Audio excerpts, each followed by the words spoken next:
Hello दोस्तों, स्वागत है आप लोगों का अफसर सर्कल में। आज 69th बीपीएससी और दरोगा जो बहाली है और बीएसएससी आया है, उसके लिए जो ये वीडियो है बहुत ही फ़ायदेमंद होने वाला है, क्योंकि परफेक्शन आईएएस का जो सेट है, सेट नंबर 5, ठीक है, परफेक्शन आईएएस का सेट नंबर 5 69th बीपीएससी के लिए दिया गया है, 69th बीपीएससी के लिए। और बहुत ही मज़ेदार क्वेश्चन होंगे, ज्योग्राफी के क्वेश्चन है, अंत तक देखते रहिएगा। जितने कॉन्सेप्ट अभी क्लियर होंगे वो आपके किसी एग्जाम में 2 से 3 क्वेश्चन जाके सीधे टकरा जाएंगे, ठीक है। तो ये क्वेश्चन जो सेट किया जाता है परफेक्शन आईएएस द्वारा 6 टू 12th जो है एनसीईआरटी 6 टू 12th जो है एनसीईआरटी पर बेसिस्ड होता है, ठीक है। तो क्वेश्चन जो है थोड़ा सा आपको लगे न्यू या फिर हार्ड, तो ये नहीं सोचना है कि कहाँ से आ गया, किस बुक से आ गया। ये आपकी एनसीईआरटी बेस्ड है, बिल्कुल टेंशन नहीं लेना। क्वेश्चन को समझना है, हर एक क्वेश्चन को। वीडियो में अंत तक बने रहिएगा, बहुत कुछ सीखने को मिलेगा। चलते हैं आज के पहले क्वेश्चन की तरफ। आज का पहला क्वेश्चन है, भारत के किस राज्य या केंद्रशासित प्रदेश की समुद्री सीमा, भारत के किस राज्य या केंद्रशासित प्रदेश की समुद्री तट की रेखा सबसे लंबी है। धीरे धीरे करेंगे, हर एक क्वेश्चन करेंगे। तो ये गुजरात, देखिए केंद्र राज्य के साथ साथ केंद्रशासित प्रदेश दे दिया है, ठीक है। तो इसमें क्या, अंडमान निकोबार द्वीप समूह सही आंसर हो जाएगा, ठीक है। ये अगर केंद्र शासित प्रदेश नहीं होता, यदि राज्य की बात की जाए तो क्या आंसर होता, तो गुजरात होता। तो अक्सर लोग गुजरात मार देंगे, लेकिन आंसर क्या होगा, अंडमान निकोबार द्वीप समूह। 1962 किलोमीटर इसका लंबा है, और ये गुजरात का 1214 किलोमीटर ही है। तो ये ध्यान रखना, आपको कॉन्सेप्ट क्लियर होना चाहिए हर चीज़ का। नेक्स्ट क्वेश्चन है आपका, भारत के उत्तर पूर्वी राज्य में बांग्लादेश को स्पर्श नहीं करने वाले राज्य कौन है। उत्तरी पूर्वी राज्य को अगर लेते हैं तो कौन से राज्य बांग्लादेश को नहीं टच करती है। अरुणाचल प्रदेश, मणिपुर, नागालैंड और सिक्किम। 4 ऑप्शन आपके सामने है, ये 4 में एक ऐसा होगा। अच्छा, कूट कर दिया है कि उत्तर पूर्वी ये जो राज्य है इसमें बांग्लादेश को नहीं छूने वाले कौन है। अरुणाचल प्रदेश, मणिपुर, नागालैंड और सिक्किम। तो सही आंसर इसका क्या हो जाएगा, ना तो अरुणाचल प्रदेश छुएगा, ना मणिपुर, ना नागालैंड और ना सिक्किम। ये चारों के चारों जो है नहीं छूते हैं बांग्लादेश को, ठीक है, ध्यान रखिएगा। तो ये सभी आंसर हो जाता है डी नंबर। अगला क्वेश्चन है आपका 3 नंबर, आर्कियन समूह की चट्टान संबंधित कथन की जो है चर्चा कीजिए। हम अभी डिटेल नहीं कराए कि किस किस को छूता है, ये किस राज्य देश को छूता है, किस देश को छूता है, तो वो तो आप लोग पढ़ ही रखे हैं, तो उसमें तो ज़्यादा डिटेल कराने की जरूरत नहीं है। और जो आर्कियन समूह है, ये जो चट्टानें है, इससे संबंधित कथन पे हमको ध्यान देना है। अब यहाँ देख लीजिए, पहले सही कूट का चयन करें नीचे। तो गलत और सही इस प्रकार के क्वेश्चन देखना है कि सही स्टेटमेंट की गलत। 2 स्टेटमेंट आपको दे दिया, ठीक है, दोनों को पढ़ना है। यह चट्टान पृथ्वी के प्राचीनतम और मूलभूत चट्टान है, इनका निर्माण लावा के ठंडा होने से होता है, ये बिल्कुल सही है। दूसरा है, ये भारतीय प्रायद्वीप के 2/3 भाग आर्कियन चट्टान से बना है। जो भारतीय प्रायद्वीप है इसके 2/3 हिस्सा आर्कियन समूह की चट्टानें हैं। तो ये दोनों के दोनों कथन क्या है, सही है। दोनों के दोनों कथन क्या है, सही है, ध्यान रखना है। ध्यान के ए और बी दोनों सही है। नेक्स्ट क्वेश्चन है आपका, कुमाई हिमालय का विस्तार कहाँ से कहाँ तक है। कुमाई हिमालय जो है इसका विस्तार कहाँ से कहाँ तक है। ऑप्शंस देखिए, सतलज और काली नदी के बीच, सतलज और सिंधु नदी के बीच, तो 2 में ही से एक मार देना। आंसर क्या है, सतलज और काली नदी के बीच। और है, देखिए हिमालय जो कुमाई हिमालय दिया है, और कौन कौन हिमालय है, पंजाब, कुमायूं, नेपाल, असम, ठीक है। तो पंजाब हिमालय जो है उसका सिंधु से सतलज है, ठीक है। सिंधु से सतलज अगर कहे तो पंजाब हिमालय हो जाएगा। सतलज से काली कहे, सेकेंड वाला ये दिख रहा है, फर्स्ट वाला सतलज से काली, तो कुमाई हिमालय हो जाएगा। और काली से तिस्ता का ये जो दिख रहा है आपको, काली से तिस्ता, तो ये कौन सा हिमालय हो जाएगा, तो नेपाल हिमालय हो जाएगा, नेपाल हिमालय। और ये तिस्ता से ब्रह्मपुत्र जो आपको डी नंबर दिख रहा है, ये कह दे ये कौन सा हिमालय हो जाएगा, तो असम हिमालय हो जाएगा। कौन सा हिमालय, असम हिमालय। तो पता चल गया सबका सब, यही चीज़ होना चाहिए आपको, सारा चीज़ पता हो। कुमाई हिमालय आपको सतलज से काली, ठीक है। पंजाब हिमालय सतलज से सिंधु, नेपाल हिमालय काली से तिस्ता, और असम हिमालय तिस्ता से ब्रह्मपुत्र नदी के। चलिए नेक्स्ट क्वेश्चन है आपका, निम्नलिखित दर्रा जो है इसमें असत्य जोड़े को पहचान करना है। असत्य जो है कौन सा है इसका। चलिए, देवास जो है, देवास पहला नंबर आपको ऑप्शन दिख रहा होगा, देवास ये कहाँ है। तो असत्य हमको चुनना है, तो सत्य वाला को तो आराम से हम सही छोड़ते जाएंगे, असत्य को लास्ट में टिक कर लेंगे। तो देवसा जो है ये हिमाचल प्रदेश में पड़ता है, तो सही था। खरदुगला जो है, खरदुगला ये कहाँ पर आता है, ये जो है लद्दाख में है, लेकिन दिया है अरुणाचल प्रदेश, यही असत्य हो गया आंसर। तो ये क्या हो जाएगा, लद्दाख याद रखिए आप लोग, ठीक है। अब है पंगला ये उत्तराखंड में, और अधील जो है लद्दाख में है। ये सारे के सारे जो है वो बाकी सही है, ये यहाँ पर क्या होगा, लद्दाख हो जाएगा, लद्दाख ही इसका भी हो जाएगा, पंगला का भी, खुरदुल्ला का भी। अगला क्वेश्चन है, निम्नलिखित चोटी दिया है, चोटी और उसको स्थान से रिलेट करना हमको। ये चोटी है और ये स्थान है, तो चोटी और स्थान मिलाना है, कह रहा सही कूट का चयन करे, यानी जो दिया है इसमें सही कूट मिलाना है। सैडल चोटी जो है, सैडल चोटी ये कहाँ है, तो ये पता होगा उत्तरी अंडमान में। कहाँ है, उत्तरी अंडमान में। माउंट डियो वैली जो है, mount Deo valley B number में आपको जो दिख रहा है, ये कहाँ है, तो माउंट डियो वैली जो है आपका मध्य अंडमान में है, ठीक है। कहाँ है? मध्य अंडमान में, ठीक है, बिल्कुल सही है। और माउंट कोयोबो जो है ये दक्षिणी अंडमान में, और माउंट थरुलुर जो है ये ग्रेट निकोबार में, ठीक है। तो इस चारों के चारों सही ही थे, एक का ए, दो का दो, तीन का तीन और चार का चार। ये अच्छा से आपको एक बार मिला लेना है। अगला है 7 नंबर क्वेश्चन जो आपके स्क्रीन पे दिख रहा होगा। अंतःस्थलीय अपवाह नदी के उदाहरण जो हैं कौन से हैं? अंतःस्थलीय अपवाह नदी की जो है इसके उदाहरण कौन से? अंतःस्थलीय, ठीक है, ऐसी नदियाँ लूनी है या साबरमती है? सही आंसर इसका क्या हो जाएगा? केवल एक है, लूनी नदी, ठीक है। साबरमती अंतःस्थलीय नहीं है। चलिए, अंतःस्थलीय कौन सी नदी होती है? तो वैसी नदी जो सागर तट तक जो है नहीं पहुंच पाती है और जो अंतःस्थलीय हो जाती है, ठीक है। राजस्थान में जो है लूनी नदी है, ध्यान रखिएगा, ये इम्पोर्टेंट है। नेक्स्ट क्वेश्चन है आपका 8 नंबर कि ब्रह्मपुत्र नदी से जो है संबंधित कथन पर विचार करना। आज धीरे धीरे कर रहे हैं, ज्योग्राफी है, ठीक है, चीज़ों को समझना ज़्यादा जरूरी होता है, इसीलिए स्लो चल रहे हैं। टेंशन नहीं लेना, हमको पूरा सीखना है चीज़ों को। ब्रह्मपुत्र नदी जो है इससे संबंधित कथन है, इस पर विचार कीजिए। ब्रह्मपुत्र नदी से संबंधित कथन पर विचार कीजिए। पहला, दूसरा, तीसरा, चौथा, और फिर दिया है सही कूट का चयन करें, इसमें सही को ही चुनना है। पहला है तिब्बत में ब्रह्मपुत्र नदी को सांगपो के नाम से जाना जाता है। तिब्बत में इसको किस नाम से जाना जाता है? सांगपो के नाम से। क्यों कहीं दिक्कत है कि तिब्बत में इसको सांगपो कहा जाता है, ब्रह्मपुत्र को तिब्बत में सांगपो कहा जाता है? ये बिल्कुल ही सही है। दूसरा है तिब्बत में रांगो सांगपो, इसके दाहिने तट पे एक प्रमुख जो है सहायक नदियां हैं, सहायक नदियां है ना, हाँ, तो ये भी सही है। तिब्बत में जो है रांगो सांगपो, इसके दाहिने तट की प्रमुख सहायक नदियां हैं और तिब्बत में इसको सांगपो कहा जाता है, दोनों सही है। रांगो जो है सांगपो इसके सहायक नदी दाहिने तट पर स्थित है। अगला है सुबनसिर, इसकी प्रमुख सहायक नदी है। तो सुबनसिर नदी जो है ये भी तिब्बत से निकलती है, ये भी इसकी सहायक नदियाँ, ध्यान रखना है, ठीक है। अगला क्वेश्चन है कि सुबनसिर नदी इसका उद्भव तिब्बत में थी, ये तो हम स्टेटमेंट बोल ही दिए, इसका उद्भव तिब्बत में होता है। तो ये दोनों के दोनों, चारों के चारे जो है ये सभी कथन सही। अगर कहे ब्रह्मपुत्र नदी का उद्गम कहाँ है, ब्रह्मपुत्र नदी जो है ये चारों स्टेटमेंट तो पहले सही हो गया, ठीक। अब एक्स्ट्रा बात करते हैं, ब्रह्मपुत्र नदी जो है इसका उद्गम कहाँ है? तो ब्रह्मपुत्र नदी का उद्गम कैलाश पर्वत के पास जो है मानसरोवर झील के निकट से, ठीक है। अगर कह दे कौन हिमनद है तो आप लोग कमेंट कर सकते हैं कौन सा हिमनद है। चेमायु गुंडी हिमनद से इनकी उद्गम होती है। तो ये आपके सभी को स्टेटमेंट सही है, इसलिए डी आंसर हो जाएगा। 9 नंबर आज का क्वेश्चन है कि भारतीय वन स्थिति रिपोर्ट जो है, भारतीय वन स्थिति रिपोर्ट 2021-23 वाला तो अभी तक आया नहीं है, उसके हिसाब से, ठीक है, सर्वाधिक वन प्रतिशत वाले 4 राज्य केंद्र शासित प्रदेश को छांटिए। यानी 4 गो राज्य या केंद्र शासित प्रदेश ऊपर से बताइए जिनमें सर्वाधिक वन प्रतिशतता है, क्षेत्रफल भी नहीं, प्रतिशतता है, ठीक है। सबसे ज़्यादा जो है वो लक्षद्वीप में है, उसके बाद मिजोरम में है सेकंड पे, उसके बाद अंडमान निकोबार में, द्वीप समूह में, फिर अरुणाचल प्रदेश में। तो ये आपके 4% में आ जाएंगे। सबसे ज़्यादा प्रतिशत लक्षद्वीप, फिर मिजोरम, फिर अंडमान निकोबार, फिर अरुणाचल प्रदेश। ये नंबर ऑप्शन आपके क्या थे? सही थे। पहला वन सर्वेक्षण रिपोर्ट कब प्रकाशित हुआ था? तो 1987 में हुआ था। कब हुआ था? 1987 में, ठीक है। इस बार जो हुआ है वो कौन सा था? तो ये 17वां था, 2021 वाला 17वां रिपोर्ट था। क्या साल पे होता है? तो प्रति 2 साल पे होता है, ठीक है। इसमें किन्हीं कोई दिक्कत है? बिल्कुल नहीं होना चाहिए, ठीक है। इस बार किससे GSAT-2 नामक उपग्रह से ये किया गया था सर्वेक्षण वनों का।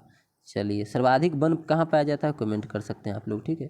और भारत में भौगोलिक क्षेत्रफल कितना, मतलब भारत के कितने भौगोलिक क्षेत्रफल पे वन है? 21.71% पे जो है वन है, ध्यान रखना, 21.71% पे वन है। चलिए अब चलते हैं नेक्स्ट क्वेश्चन, बहुत हो गया, इतना नहीं बोलना है इस पर। काली मिट्टी के बारे में जो है असत्य कथन को चुनना है। काली मिट्टी से संबंधित असत्य कथन को क्या कीजिए? चुनिए। यह रेंगूर मृदा भी कहा जाता है, तो काली मिट्टी का नाम है रेंगूर मृदा, सही है। यह मिट्टी कपास के लिए उपयुक्त है, सही है। रासायनिक दृष्टि से काली मिट्टी में चूना, लोहा, मैग्नीशियम के तत्व काफ़ी मात्रा में होते हैं, तो चूना, लोहा और मैग्नीशियम ये पाया जाता है, बिल्कुल सही है। 1 2 3 सही चल रहा है अभी तक। यह मिट्टी उड़ीसा और छत्तीसगढ़ में पाया जाता है। तो काली मिट्टी का एरिया कौन सा है बताइए? काली मिट्टी जो है तमिलनाडु में पाया जाता है, और कहाँ कहाँ पाया जाता है? महाराष्ट्र, मध्य प्रदेश, कर्नाटका के इलाका में पाया जाता है। तो महाराष्ट्र, मध्य प्रदेश, कर्नाटका है, ये उड़ीसा, छत्तीसगढ़ दिया है, जो कि गलत है, ठीक है, ये नहीं होगा। तो डी नंबर इसका सही आंसर हो जाता है। अगला है पूरे देश में जल संभार विकास का प्रतिमान स्थापित करने वाला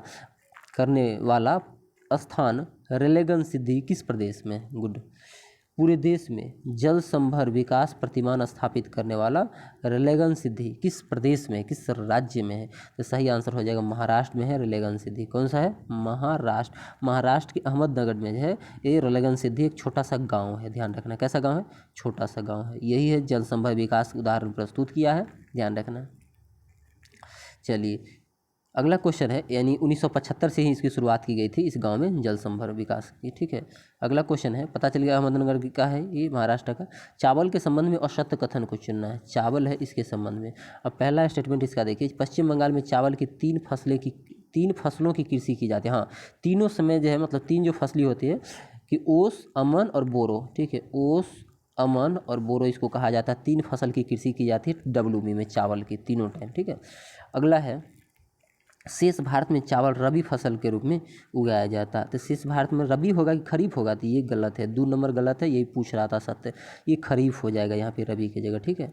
यानी हमको स्टेटमेंट पहला जो देखें, पहला सही था। असत्य पूछ रहा था, यहाँ जो रबी दिया है ये खरीफ होगा, ठीक है, ये गलत था। तीसरा, चावल उत्पादन में चीन के बाद भारत का दूसरा रैंक है, तो बिल्कुल ये भी सही है।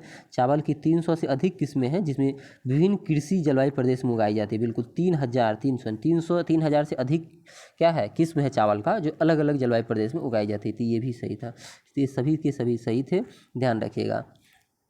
नेक्स्ट क्वेश्चन है आपका, योजना आयोग ने किन आधार पर देश को 15 प्रमुख कृषि जलवायु क्षेत्र में विभाजित किया है? योजना आयोग किया था किस आधार पे, क्या लिया हो? मृदा के प्रकार, वर्षा, तापमान, जल संसाधन, सिंचाई और उर्वरक। अब कूट में चयन करना, सही कूट का चयन करना है। चलिए अब देखते हैं कौन सा कूट सही है। तो ये जो आपको मृदा के प्रकार बिल्कुल हो जाएंगे, ठीक है। वर्षा ये भी सही है, तापमान ये भी सही है, जल संसाधन ये भी सही है, सिंचाई और उर्वरक नहीं होगा, ठीक है। तो 1, 2, 3, 4 ये चारों आधार पर मृदा के प्रकार, वर्षा, तापमान और जल संसाधन के आधार पर योजना आयोग ने देश के पूरे कृषि क्षेत्र को 15 प्रमुख जलवायु कृषि प्रदेश में विभाजित किया था। नेक्स्ट क्वेश्चन है आपका, इसमें किन्हीं कोई दिक्कत, समस्या, तकलीफ कहीं हो तो तुरंत बोल सकते हैं। अगर क्वेश्चन आ जाए कि इसको कितने उप क्षेत्रों में विभाजित किया गया है, ठीक है, बता सकते हैं आप लोग, कमेंट में तो बताइए। इसको 15 तो ये हो गया, 72 उप क्षेत्रों में विभाजित किया गया, ठीक है। नेक्स्ट क्वेश्चन है आपका कि 20वां पशुधन गणना के आंकड़ों के अनुसार राज्य की हिस्सेदारी का सही क्रम, यानी पशुधन जो है सबसे ज़्यादा कहाँ, उसके बाद कहाँ, उसके बाद कहाँ, उसके बाद कहाँ, ये सिलेक्ट करना है आपको। तो पशुधन जो है ये मामले में सबसे ज़्यादा जो है यूपी टॉप पे है। सबसे ज़्यादा पशुधन कहाँ है? यूपी में है, फर्स्ट रैंक पे। सेकंड में आपका राजस्थान है। उत्तर प्रदेश में पूरे देश का 12.7% है। राजस्थान में 10.6% है। मध्य प्रदेश में 7.6% है और पश्चिम बंगाल में 7% है पशुधन पूरे देश का, ठीक है। तो ये ध्यान रखिएगा, कर दिए। तो पहला जो है उत्तर प्रदेश, यही आपका ए नंबर ऑप्शन, उत्तर प्रदेश, राजस्थान, मध्य प्रदेश, पश्चिम बंगाल, ये आपका सही था। किन्हीं कोई दिक्कत, समस्या, तकलीफ नहीं होना चाहिए, ठीक है। ये जो किया गया था 20वां पशुधन गणना, ये 2019 में किया गया था। कब किया गया था? 2019 में। इसको कौन करवाएगा? तो पशुधन की गणना जो है पशुपालन डेयरी विभाग, मत्स्य पालन और पशुपालन और डेयरी मंत्रालय के तहत किया जाता है, ठीक है। अगला क्वेश्चन है आपका,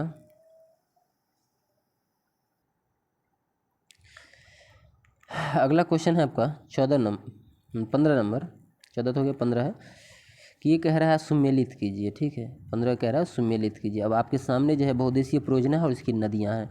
ये सब तो अच्छा क्वेश्चन है और इसको कूट के फॉर्म में दे दिया। अभी जो BPSC का ट्रेंड है, ठीक है, बहुउद्देशीय परियोजना है, नदी है और कूट में चयन करना हमको। राणा प्रताप सागर परियोजना, तो राणा प्रताप सागर परियोजना चंबल नदी पे, चंबल नदी पे, तो 1 का 4, ठीक है। माता टीला बांध परियोजना, माता टीला बांध परियोजना बेतवा नदी पे, कौन नदी पे? बेतवा नदी पे। तुलबुल परियोजना आपकी झेलम नदी पे है, ठीक है। और फरक्का परियोजना ये आपकी गंगा नदी पे, ठीक है। सभी के सभी आपके मैच कर गए होंगे, ठीक है। पता चल गया टोटल के टोटल कौन है? राणा प्रताप सागर चंबल नदी, माता टीला परियोजना बेतवा नदी, तुलबुल परियोजना झेलम नदी और फरक्का परियोजना गंगा। तो आप मिला लीजिए, यहाँ पे कूट को सिलेक्ट कीजिए, कौन सा कूट होगा? तो 1 का 4 है, तो 1 का 4 हो गया, 2 का 3 है, ठीक है, 2 का 3 हो गया, 3 का 1 हो गया, तो डी नंबर ऑप्शन आपका हो गया। अगला क्वेश्चन है 16 नंबर कि निम्नलिखित में किन्हें पृथ्वी की आंतरिक संरचना संगठन के अध्ययन के लिए उपयोग किया जाता है? गुरुत्वाकर्षण का, भूकंपीय गतिविधि का, चुंबकीय का। नीचे दिए गए कोट में सही उत्तर का चयन करें। ये तीनों चीज़ को पढ़ना है, फिर आपको देखना है किस किस का इस्तेमाल हम पृथ्वी की आंतरिक संरचना के अध्ययन के लिए हम करते हैं, फिर आपका सही आंसर पता चलेगा। देखिए, तो ये तीनों गुरुत्वाकर्षण, भूकंपीय गतिविधि और चुंबकीय क्षेत्र, तीनों का इस्तेमाल किया जाता है पृथ्वी की आंतरिक संरचना को समझने के लिए। किन्हीं कोई दिक्कत, समस्या, तकलीफ नहीं होना चाहिए। चलिए नेक्स्ट क्वेश्चन है आपका 17 नंबर। भारत में जो है टर्सरी कोयला क्षेत्र नहीं पाया जाता है। कहाँ पे टर्सरी कोयला क्षेत्र नहीं है? असम, अरुणाचल प्रदेश, गोवा या मेघालय। 4 ऑप्शन आपके सामने है, ठीक है। तो 4 में आपको असम में पाया जाएगा, अरुणाचल प्रदेश में, मेघालय में। गोवा का इलाका जो है ये जो है इस इलाका में नहीं पाया जाता था। सही आंसर आपका गोवा हो जाएगा। ध्यान रखिएगा, किस काल के? टर्सरी काल के। टर्सरी काल के कहाँ कहाँ पाए जाते हैं? असम, अरुणाचल प्रदेश, मेघालय, नागालैंड, इसके इलाका में पाए जाते हैं। और एक और याद रखना, JK, जम्मू एंड कश्मीर में भी टर्सरी के कोयला पाए जाते हैं। बाकी 4 आप याद है, असम, मेघालय, अरुणाचल प्रदेश और असम, मेघालय, अरुणाचल प्रदेश, ये जो है इस इलाका में पाए जाते हैं। साथ में जम्मू कश्मीर आपको एक्स्ट्रा में क्या करना है, याद रखना, नागालैंड। 18 है, निम्नलिखित कथन पे विचार कीजिए। भारत के प्रमुख बाघ अभयारण्य में से एक, अच्छा निम्नलिखित में विचार कीजिए, ठीक है। निम्नलिखित कथन पे विचार कीजिए। भारत के प्रमुख बाघ अभयारण्य में से एक और यह 2 राज्य में फैला हुआ है। इनका नाम इसकी जो है जीवनदायिनी नदी से लिया गया है और यह कन्हा नदी में शामिल होने से यह उत्तर से दक्षिण की ओर बहती है। अच्छा, यह कथन जो है किस टाइगर रिजर्व के बारे में वर्णन कर रहा है? गुड, फिर से देख लीजिए, हम टेस्ट स्टेटमेंट देखते हैं कि कह रहा है कि भारत का प्रमुख बाघ अभयारण्य में से एक है और यह 2 राज्य में फैला है। मतलब बहुत इंपॉर्टेंट है, अच्छा टाइगर रिजर्व है और 2 राज्य में फैला। इसका नाम इसकी जीवनदायिनी नदी के नाम से लिया गया है, जो कन्हन नदी में शामिल होने से पहले उत्तर से दक्षिण की ओर बहती है। कन्हन नदी में नदी शामिल हो रहा है, उससे पहले उत्तर से दक्षिण की तरफ बह रहा है। अब कौन से टाइगर रिजर्व की हम बात कर रहे हैं? तो कान्हा टाइगर रिजर्व, पेंच टाइगर रिजर्व, पन्ना, सतपुड़ा। अब सही आंसर कोई भी लोग मारेंगे, लेकिन गलती ना हो जाए तो ये हो जाएगा सही आंसर, पेंच टाइगर रिजर्व। कौन से टाइगर रिजर्व? पेंच टाइगर रिजर्व जो है, ये ध्यान रखिएगा, ये बहुत इंपॉर्टेंट है और ये 2 राज्य MP और मध्य प्रदेश और महाराष्ट्र से, ध्यान रखिएगा, पेंच टाइगर रिजर्व मध्य प्रदेश और महाराष्ट्र में फैला हुआ है, ठीक है। और इसका नाम जो है पेंच नदी जो है, यही जो है पेंच नदी से जो है लिया गया है, पेंच नदी, ठीक है। ध्यान रखिएगा, पेंच नदी से इसका नाम लिया गया है। इसमें कान्हानी नदी में जो है, कन्हा नदी जो है इसमें जाके मिल जाती है पेंच नदियाँ, ठीक है। कहीं कोई दिक्कत? और इसे मिलने से पहले उत्तर से दक्षिण की ओर क्या करती है, बहती है। अगर कहे कि कौन से नदी पेंच टाइगर रिजर्व को 2 भागों में विभाजित करती है, तो यही हो जाएगा पेंच नदी, ठीक है। मिलने से पहले 2 भाग में बांट देती है। चलिए, हो गया, और कुछ करना है इसमें? और चलते हैं नेक्स्ट क्वेश्चन की तरफ। 19 नंबर आपका क्वेश्चन है कि भारत में रेशम वस्त्र उद्योग से संबंधित असत्य कथन को चुने, ठीक है। हम स्लो इसलिए करा रहे हैं कि आपको समझना है, ठीक है। ऐसे भागना नहीं, धरफड़ करके तो हम भागने के लिए 2 मिनट में भाग जाएं, ठीक है, लेकिन उससे कोई फ़र्क पड़ेगा नहीं। आज जो है जो लोग टेलीग्राम पे हैं, टेलीग्राम पे कल पूरा भर दिन 10 घंटा चला था BC, सिर्फ बिहार स्पेशल को लेके हर एक चीज़ और मॉडर्न हिस्ट्री पूरा कंप्लीट कर दिए रात में। कल जो आज जो चला है, आज 5 घंटा प्लस चल चुका है सिर्फ करेंट पे, ठीक है। तो करेंट जो है पूरा ख़त्म कर दिया गया है, थोड़ा बचा है वो रात में आज है 7 बजे से कर दिया जाएगा। जो लोग नहीं हैं जुड़ जाइए, ठीक है। तो भारत में रेशम वस्त्र उद्योग से संबंधित असत्य कथन को चुनना था। रेशम वस्त्र से पहला है कि भारत में रेशम वस्त्र उद्योग जो है वो, रेशम वस्त्र उत्पादन चीन के बाद दूसरे रैंक पे भारत का आता है। भारत जो है 2nd नंबर पे है, तो ये बिल्कुल सही बात है। चीन सबसे ज़्यादा उत्पादित करता है और दूसरे नंबर पे भारत है। भारत में 4 प्रकार के रेशम उत्पादित किए जाते हैं, मलबरी, टसर, एरी, मूंगा। बिल्कुल सही है, ये 4 के 4 प्रकार के रेशम, मलबरी, टसर, एरी और मूंगा भारत में उपजाए जाते हैं। तीसरा है, भारत में प्रथम जो है रेशम वस्त्र मिल की स्थापना 1832 में कर्नाटक के मैसूर में की गई थी, तो ये जो है गलत हो जाएगा। चौथा जो है, ये जो कर्नाटक मैसूर है ये गलत है। 1832 में स्थापित किया गया था पश्चिम बंगाल में, WB का हावड़ा में। कहाँ पे? हावड़ा। हम एग्जाम्पल देते होंगे हावड़ा का, तो पश्चिम बंगाल के हावड़ा में किया गया था, तो ये आपका गलत था। 3 नंबर तो गलत अभी तक आपको पता चला। 3 पूछ रहा था, सत्य यही आंसर हो जाएगा। कर्नाटक देश का सबसे बड़ा रेशम उत्पादक राज्य है, बिल्कुल सही है। तो पहला सही था, दूसरा सही था और चौथा सही, 3 गलत है। अगला क्वेश्चन है कि भारत में आर्द्र भूमि कहाँ कहाँ पाई जाती है। भारत में जो है आर्द्र भूमि कहाँ पाई, लद्दाख के शुष्क ठंडी क्षेत्र में बिल्कुल पाया जाता है, राजस्थान के गर्म क्षेत्र में बिल्कुल, उष्णकटिबंधीय मानसूनी इलाका में, पूर्वोत्तर भारत में, ये तो सभी सही है, समुद्री किनारे, तो ये सभी के सभी इलाके ऐसे हैं जहाँ पर आर्द्र भूमि पाई जाती हैं। नेक्स्ट क्वेश्चन है आपके 21 नंबर, निम्नलिखित में कौन उल्कापिंड का सबसे सर्वोत्कृष्ट वर्णन करता है। उल्कापिंड के बारे में सबसे अच्छा डिफाइन कौन कौन स्टेटमेंट करेगा। 4 स्टेटमेंट है, एक इसमें क्या होगा सही, बाकी गलत होगा। यह पदार्थ का एक भाग है जो वायुमंडल में ही नष्ट हो जाता है और पृथ्वी पर नहीं गिरता है, गलत। चमकदार गैसीय पुंज वाला धूमकेतु है, गलत। आगे चलिए, यह किसी पदार्थ का एक भाग है जो पूरी तरह से नष्ट हुए बिना पृथ्वी पर गिर जाता, बिल्कुल ये हो गया, ठीक है। यही तो है उल्कापिंड, क्या है, किसी पदार्थ का एक भाग होता है जो पृथ्वी के गुरुत्वाकर्षण बल के कारण पृथ्वी के वायुमंडल में प्रवेश कर जाता है, ठीक है, और अपने बड़े मतलब कि आकार होने के कारण पूरी तरह से वायुमंडल में नष्ट नहीं हो पाता और बिना नष्ट हुए ही पृथ्वी पर क्या होता है, गिर जाता है। यही है आपका उल्कापिंड, ठीक है। अगला दिया सूर्य की परिक्रमा करने वाला एक छोटा सा चट्टानी पिंड है, ठीक है। तो ये पता चल गया आपका सी नंबर इसका सही आंसर हो जाएगा, ठीक है। चलिए, उल्कापिंड के बारे में पता चल गया। नेक्स्ट क्वेश्चन है आपका 22 नंबर, दिन और रात की अवधि जो होती है उससे संबंधित कथन है, उसमें सही को चुनना है। चलिए, सही कथन कौन से हैं ये देखना है। भूमध्य रेखा के निकट अंतर न्यूनतम होता है और उससे दूर हो जाते समय बढ़ जाता है, ये तो बढ़िया बात कर रहा है। विषुवत रेखा जो है उस पर दिन और रात जो है लगभग समान होती है, ठीक है। क्यों, क्योंकि विषुवत रेखा पर सूर्य जो है ये मतलब इसका झुकाव 0 डिग्री है, 0 डिग्री, इसीलिए। और जब जब भूमध्य रेखा से हम दूर जाएंगे तो सूर्य की जो है कोणीय झुकाव बढ़ता जाएगा और वहाँ दिन रात में जो है अंतर क्या हो जाएगा, मिलते जाएगा। तो यहाँ पर जो है भूमध्य रेखा के निकट जो है अंतर न्यूनतम होता है, यह दूर जाते जाते बढ़ते जाता है, ये बिल्कुल सही है। तो यही स्टेटमेंट सही पूछ रहा था, तब काहे हम पढ़ें 4 का 4, रहने दो, पहला आंसर हो गया, बात खत्म। 23 नंबर क्वेश्चन है, समुद्र के आंतरिक गहरे भाग में सुनामी महसूस न होने के कारण को सम्मिलित कीजिए। समुद्र के आंतरिक गहरे भाग में यदि हम रहते हैं तो सुनामी महसूस नहीं हो पाता है, इसका क्या कारण है। इसका कारण है कि गहरे समुद्र में सुनामी की लहरें में जो है ऊंचाई में कमी आती है। गहरे समुद्र में अगर हम रहते हैं तो सुनामी की जो लहरें होती हैं उसकी ऊंचाइयाँ कम होती है, इसी कारण हमको वहाँ पर महसूस नहीं होता है कि बहुत ज़्यादा क्या आ गया है, सुनामी आ गया है। कहीं कोई दिक्कत समस्या तकलीफ किन्हीं को नहीं ना, ठीक है। ये तो आपका हो गया एक स्टेटमेंट। इसमें जो है कूट वाला है, समुद्र के आंतरिक गहरे भाग में सुनामी महसूस न होने के कारण, तो ये तो आपका पहला तो ठीक है, पता चल गया कि गहरे समुद्र में सुनामी की लहरें जो हैं इसमें ऊंचाई कम होती है, ठीक है। दूसरा है गहरे समुद्र में सुनामी की तरंग की लंबाई कम होती है, ठीक है। और चौथा है गहरे समुद्र में सुनामी तरंग की ऊंचाई अधिक होती है। देखिए, एक छोटा सा कंसेप्ट याद रखिएगा कि लंबाई अधिक ऊंचाई कम, यानी लंबाई अधिक और ऊंचाई कम। तो लंबाई अधिक होगा और ऊंचाई कम होगा, तो गहरे समुद्र की लहरों की लंबाई अधिक और ऊंचाई कम, एक और बी जो दिख रहा है ये इसका सही आंसर होगा, कुट वाला, ठीक है, ध्यान रखिएगा। अगला है, निम्नलिखित में कौन से तथ्य मृदा में नाइट्रोजन को बढ़ा देता है। मृदा में नाइट्रोजन को कौन बढ़ा देता है। तो चलिए, जंतुओं द्वारा यूरिया का उत्सर्जन, ठीक है, मिट्टी में ही जाएगा यूरिया, तब जो है वहाँ पर नाइट्रोजन बन जाएगा। और उसके बाद है मनुष्य द्वारा कोयले का जलाना और वनस्पति की मृत्यु, बिल्कुल वनस्पति, इसमें भी जो है नाइट्रोजन जो है पृथ्वी मृदा मिट्टी में चला जाता है, तो ये सी नंबर आंसर सही हो जाता है। नेक्स्ट है, कोयले के उपलब्ध वर्णन की मात्रा के आधार पर कोयले का सही क्रम, घटते क्रम, मतलब कोयला होता है ना, उसमें कार्बन की मात्रा के आधार पे आपको कोयला को सजाना है घटते क्रम में, सबसे ज़्यादा किस्म कार्बन, फिर कम, फिर कम, फिर कम, फिर कम, ऐसे करके। तो देखिए, सबसे उत्तम किस्म जो है कोयला के प्रकार आप पढ़े होंगे, ठीक है, उसमें कार्बन की मात्रा पढ़े होंगे, तो वही आपको सजा देना है।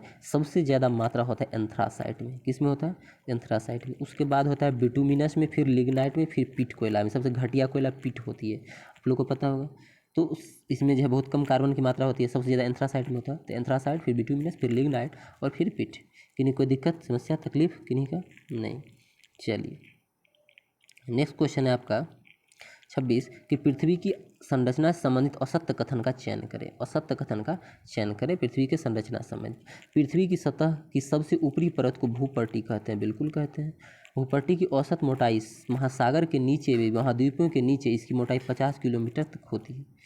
ये तो गंदा बात बोल दिया भाई, ये 50 नहीं 30 हो जाएगा एग्जैक्ट में, 30 किलोमीटर तक होता है, ठीक है। नेक्स्ट है आपका भूपट्टी में जो सेल पाई जाती है उसे सिलिका और एल्युमिनियम की मात्रा अधिक होती है।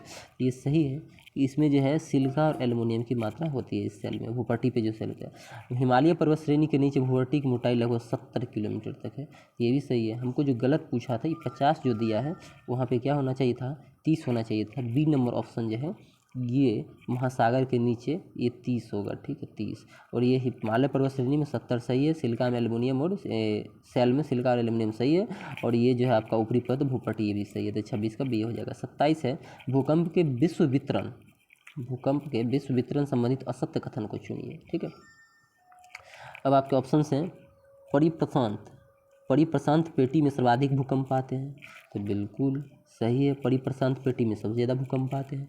सेकंड है इस पेटी को अग्निवलय के नाम से जानते हैं, बिल्कुल इस पेटी को, परिप्रशांत पेटी को हम लोग अग्निवलय के नाम से जानते हैं, ये भी सही है। इस क्षेत्र में अधिक भूकंप आते हैं, अधिकतम भूकंप, ये भी सही है, ठीक है, तो वही तो हो गया। और 4 है मध्य महाद्वीपीय पेटी में भूकंप आने की संभावना 70% के बराबर है। ये जो है मध्य महाद्वीपीय पेटी में भूकंप लगभग 21% के इक्वल में आता है। कितना परसेंट के? 21% के आसपास जो है आता है। तो डी नंबर ऑप्शन जो है गलत है, हमको पूछा था असत्य, पता चल गया असत्य कौन सा है। नेक्स्ट क्वेश्चन है आपका कि सर्वप्रथम भूगोल शब्द का प्रयोग किसने किया था? भूगोल शब्द का प्रयोग सर्वप्रथम किसने किया था? तो भूगोल शब्द का प्रयोग इरेटोस्थेनीज ने सबसे पहले किया था। आप लोगों को पता होगा, ग्रीक का बंदा था, ठीक है। और ये जो दिया था वो ग्रीक भाषा में ही जो है ज्योग्राफी का इस्तेमाल किया था। जियो का मतलब होता है पृथ्वी, ग्रोफस का मतलब होता है वर्णन, तो पृथ्वी का वर्णन, बस यही हो गया। यानी पृथ्वी के वर्णन को ही भूगोल के रूप में इरेटोस्थेनीज बताए थे, ग्रीस के थे, और ग्रीक भाषा में ही शब्द लिया गया था। अगला है 29 कि तारों से संबंधित असत्य कथन को चयन करें। तारों से संबंधित पहला है कि तारे मूल रूप से तारे हीलियम और हाइड्रोजन गैस से निर्मित होते हैं, बिल्कुल सही है। ये जो है हीलियम और हाइड्रोजन से बना होता है, तो ये सही है आपका।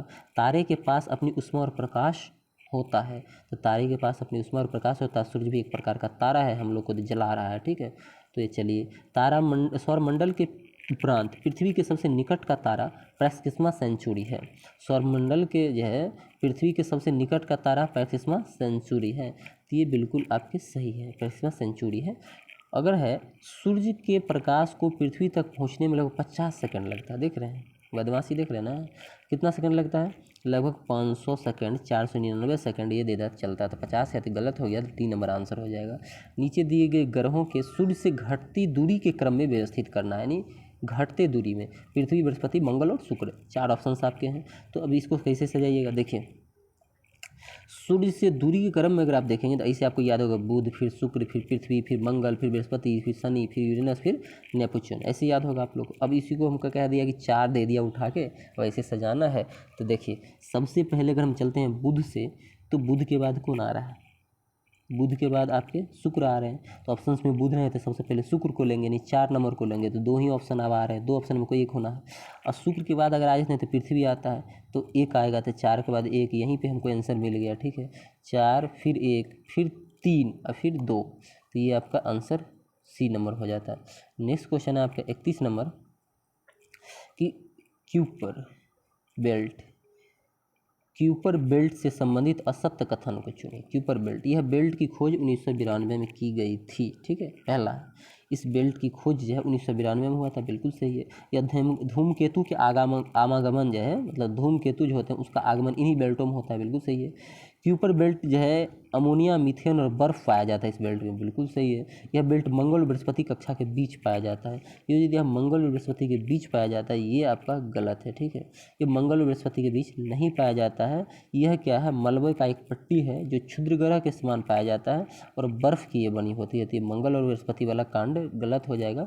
बाकी ये बेल्ट की खोज 1992 में हुआ, धूमकेतु के आगमन इन्हीं बेल्टों से होता है, और ये बेल्ट अमोनिया, मीथेन, बर्फ इसमें पाया जाता है ना, बर्फ से बना होता है। ये तीनें सही थी ऊपर की क्यूपर बेल्ट के बारे में। चौथा इसका क्या था? गलत था। नेक्स्ट क्वेश्चन है आपका, निम्नलिखित में जो है पद्धति में कौन सी कृषि में जल संरक्षण सहायक कर सकता है, यानी कौन सी पद्धति जो है कृषि में जल संरक्षण के लिए सहायक है। अब ऑप्शंस 3 हैं और उसमें कूट दिया है, कूट को हमको चुनना है। चलते हैं पहले की तरफ। पहला स्टेटमेंट है भूमि की कम या शून्य जुताई, यानी जो है भूमि का बहुत कम और शून्य जुताई करेंगे तो उससे जल संरक्षण हो जाएगा, ठीक है। चलिए ये बिल्कुल ठीक है, देख लेते हैं। दूसरा है खेती में सिंचाई के पूर्व जिप्सम का प्रयोग। तो जिप्सम का अगर खेती में पहले अगर हम प्रयोग कर देंगे उससे क्या होगा, ठीक है। तो ये जो है जिप्सम का प्रयोग, ये नहीं, जिप्सम के प्रयोग जो है ये गलत हो जाएगा, ठीक है। तीसरा, फसल के अवशेष को खेती में ही रहने, खेत में रहने देंगे फसल के अवशेष को तो पानी की मात्रा जो है जल संरक्षण में सहायक होगा। तो 1 और 3 आपको जो दिख रहा है वो सही है, बी जो है गलत है, तो ए सी इसका आंसर हो जाएगा। नहीं क्वेश्चन, नेक्स्ट क्वेश्चन है 33, निम्नलिखित में जो है सुमेलित नहीं कह रहा, कौन गलत है।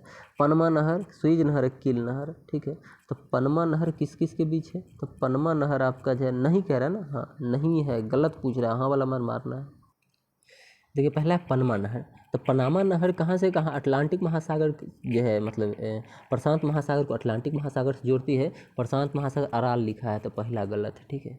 सुमेलित नहीं पूछा है, ये भी ध्यान रखना है। दूसरा है सुएज नहर, तो सुएज नहर का क्या काम है, सुएज नहर लाल सागर को भूमध्य सागर से लिखा, लाल सागर को अरब सागर से, बोल के समझे कहा। कील नहर, तो कील उत्तरी बाल्टी, तो बाल्टी सागर उत्तरी सागर, तो ये तो सही है, कील वाला 3 नंबर, तो पहला और दूसरा गलत है, पूछा था तो बी नंबर आंसर हो जाएगा, 1 और 2 क्या है, गलत है। चलिए 34 नंबर क्वेश्चन है, हम थोड़ा धीरे करा रहे हैं क्योंकि हमको 5 घंटा तो बोले हैं VC पे, फिर अभी रात में 3-4 घंटा बोलना है, आपके वीडियो भी बनाने, तो आप वॉल्यूम को स्पीड कर लीजिएगा, अपना बढ़ा लीजिएगा फुल वॉल्यूम। 34 है आपका कि खनन क्षेत्र में अत्यधिक खनन कार्य से जो है भूमिगत खानों की जो है छत ढह जाती, इससे भूकंप आते हैं, ठीक है। मतलब अगर खनन कहते हैं, खुदाई करते हैं, तो अत्यधिक खनन करेंगे तो भूमिगत खाने जो हैं भूमि के नीचे, उसकी छत जो है ऊपर से ढह जाती है और इससे भूकंप आते हैं। इस भूकंप को हम कौन सा नाम देते हैं, इस भूकंप को नियांत भूकंप कहते हैं। कौन सा भूकंप कहते हैं, नियांत भूकंप, ध्यान रखिएगा, ठीक है। चलिए नेक्स्ट क्वेश्चन है आपका 35 नंबर। 35 नंबर क्वेश्चन है कि संयुक्त राज्य अमेरिका के दक्षिणी कैलिफोर्निया स्थित जो है मृतक घाटी डेथ वैली किसका उदाहरण है। डेथ वैली जो है किसका उदाहरण है, तो रिफ्ट घाटी का उदाहरण है। डेथ वैली डेथ वैली किसका उदाहरण है, तो रिफ्ट घाटी का उदाहरण है। ध्यान रखिए, रिफ्ट घाटी क्या होता है, रिफ्ट घाटी का विकास तब होता है जब 2 भ्रंश रेखा के बीच चट्टानी स्तंभ नीचे की ओर धंस जाए, तब जो है गहरी, लंबी और गहरी संकरी धंसे हुए इलाका को हम लोग रिफ्ट घाटी बोलते हैं। तो यही है डेथ वैली जो है अमेरिका में, कैलिफोर्निया में। तो उस जो है कैसा पता चल गया कौन सी किस चीज़ का उदाहरण है, तो रिफ्ट घाटी का उदाहरण है। धरातल से तप्त लावा राख जिसे दरारें में आती है, धरातल में तप्त लावा राख आदि जिस दरारे से आता है उसे हम क्या कहते हैं, ज्वालामुखी नली, ज्वालामुखी छिद्र, ज्वालामुखी क्रेटर, ज्वालामुखी शंकु। सही आंसर क्या हो जाएगा, ज्वालामुखी छिद्र, ठीक है। कहीं बहुत लोग हैं क्रेटर क्यों नहीं हुआ, ठीक है, अब बताइए कि क्रेटर क्यों नहीं हुआ, ठीक है, क्रेटर किसको बोलेंगे, तो इसका सही आंसर ज्वालामुखी छिद्र हो जाएगा। नेक्स्ट क्वेश्चन है आपका, अवसादी चट्टान से संबंधित कथन पे विचार करना। अवसादी चट्टान से संबंधित कथनों पे विचार कीजिए। पहला कह रहा है और इसमें भी कह रहा है सही को चुनना है। अवसादी चट्टान 80% भाग, ठीक है, सेल 12 बलुआ पत्थर, 8% चूना है। बिल्कुल इनके अनेक रंग होते हैं। अवसादी चट्टान के बहुत सारे कलर होते हैं। परतदार सेल भी इसे कहा जाता है, बिल्कुल सही, ये भी सही है। अधिकतर जीवाश्म खनिज इसी में पाया जाता है, अवसादी में पाया जाता है, तो ये तो सभी सही है भाई। तो ये टोटल के टोटल क्या थे, सही थे। चलिए ये तो अवसादी चट्टान है। अग्नेय चट्टान होते हैं मैग्मा और लावा, इसमें जमी हुई चट्टानें होती है, ठीक है। और एक होता है कैंथित चट्टान, ये पूर्ण संरचना के दौर से गुजर रहा होता है चट्टान होता है, तो ये ध्यान रखना है। अगला क्वेश्चन 38 नंबर, निम्नलिखित कारक पर विचार कीजिए। वायुमंडलीय दबाव, हिम द्रवित जल, वर्षा जल की आपूर्ति, उपयुक्त में से कौन सा कारक महासागरीय लवणता को प्रभावित करता है। यानी 3 कारण दे दिया है, इसमें कौन महासागर की लवणता को प्रभावित करता है। तो सही आंसर क्या हो जाएगा, आप लोग बताइए कि वायुमंडलीय दबाव, वायुमंडलीय दबाव जो है, वायुमंडलीय दबाव, हिम द्रवित जल और वर्षा जल की आपूर्ति, ये सभी हो जाएंगे। और भी चीज़ होती है जो इसको वाष्पीकरण हो गया, ताज़ा पानी का प्रवाह हो गया, तापमान हो गया, घनत्व हो गया, ये सभी महासागरीय लवणता को ये करता है, ठीक है। इस पर इफेक्ट मतलब कि प्रभावित करता है। महासागरीय लवणता किसको बोलते हैं, ठीक है। तो लवणता सीधा हो गया, तो 1000 ग्राम जो है समुद्री जल में कितना नमक की मात्रा घुली है, उसी से उसकी लवणता निकाली जाती है। यानी प्रति 1000 भाग पे जो है नमक की मात्रा है, ठीक है। सबसे अधिक लवणीय कौन है बता सकते हैं आप लोग, तो बताइए कमेंट में। अगला है कि प्लेट विवर्तनिक अवधारणा से निम्नलिखित वैज्ञानिक में कौन संबंधित नहीं है। यानी प्लेट प्लेट थ्योरी जो है, प्लेट विवर्तनिक अवधारणा, उससे कौन वैज्ञानिक रिलेट नहीं करते हैं कि इसका संबंध उस चीज़ों से नहीं है। तो ये 1967 में मैकेंजी, पार्कर और मॉर्गन द्वारा दिया गया था। मैकेंजी, पार्कर और मॉर्गन। ये वैगनर जो आपको दिख रहा है, इसका इससे कोई नहीं संबंध है। ये तीनों जो है मैकेंजी, पार्कर और मॉर्गन, ये 1967 में इस चीज़ों को ये किया था। ठीक है, तो वैगनर इसका सही आंसर हो जाएगा।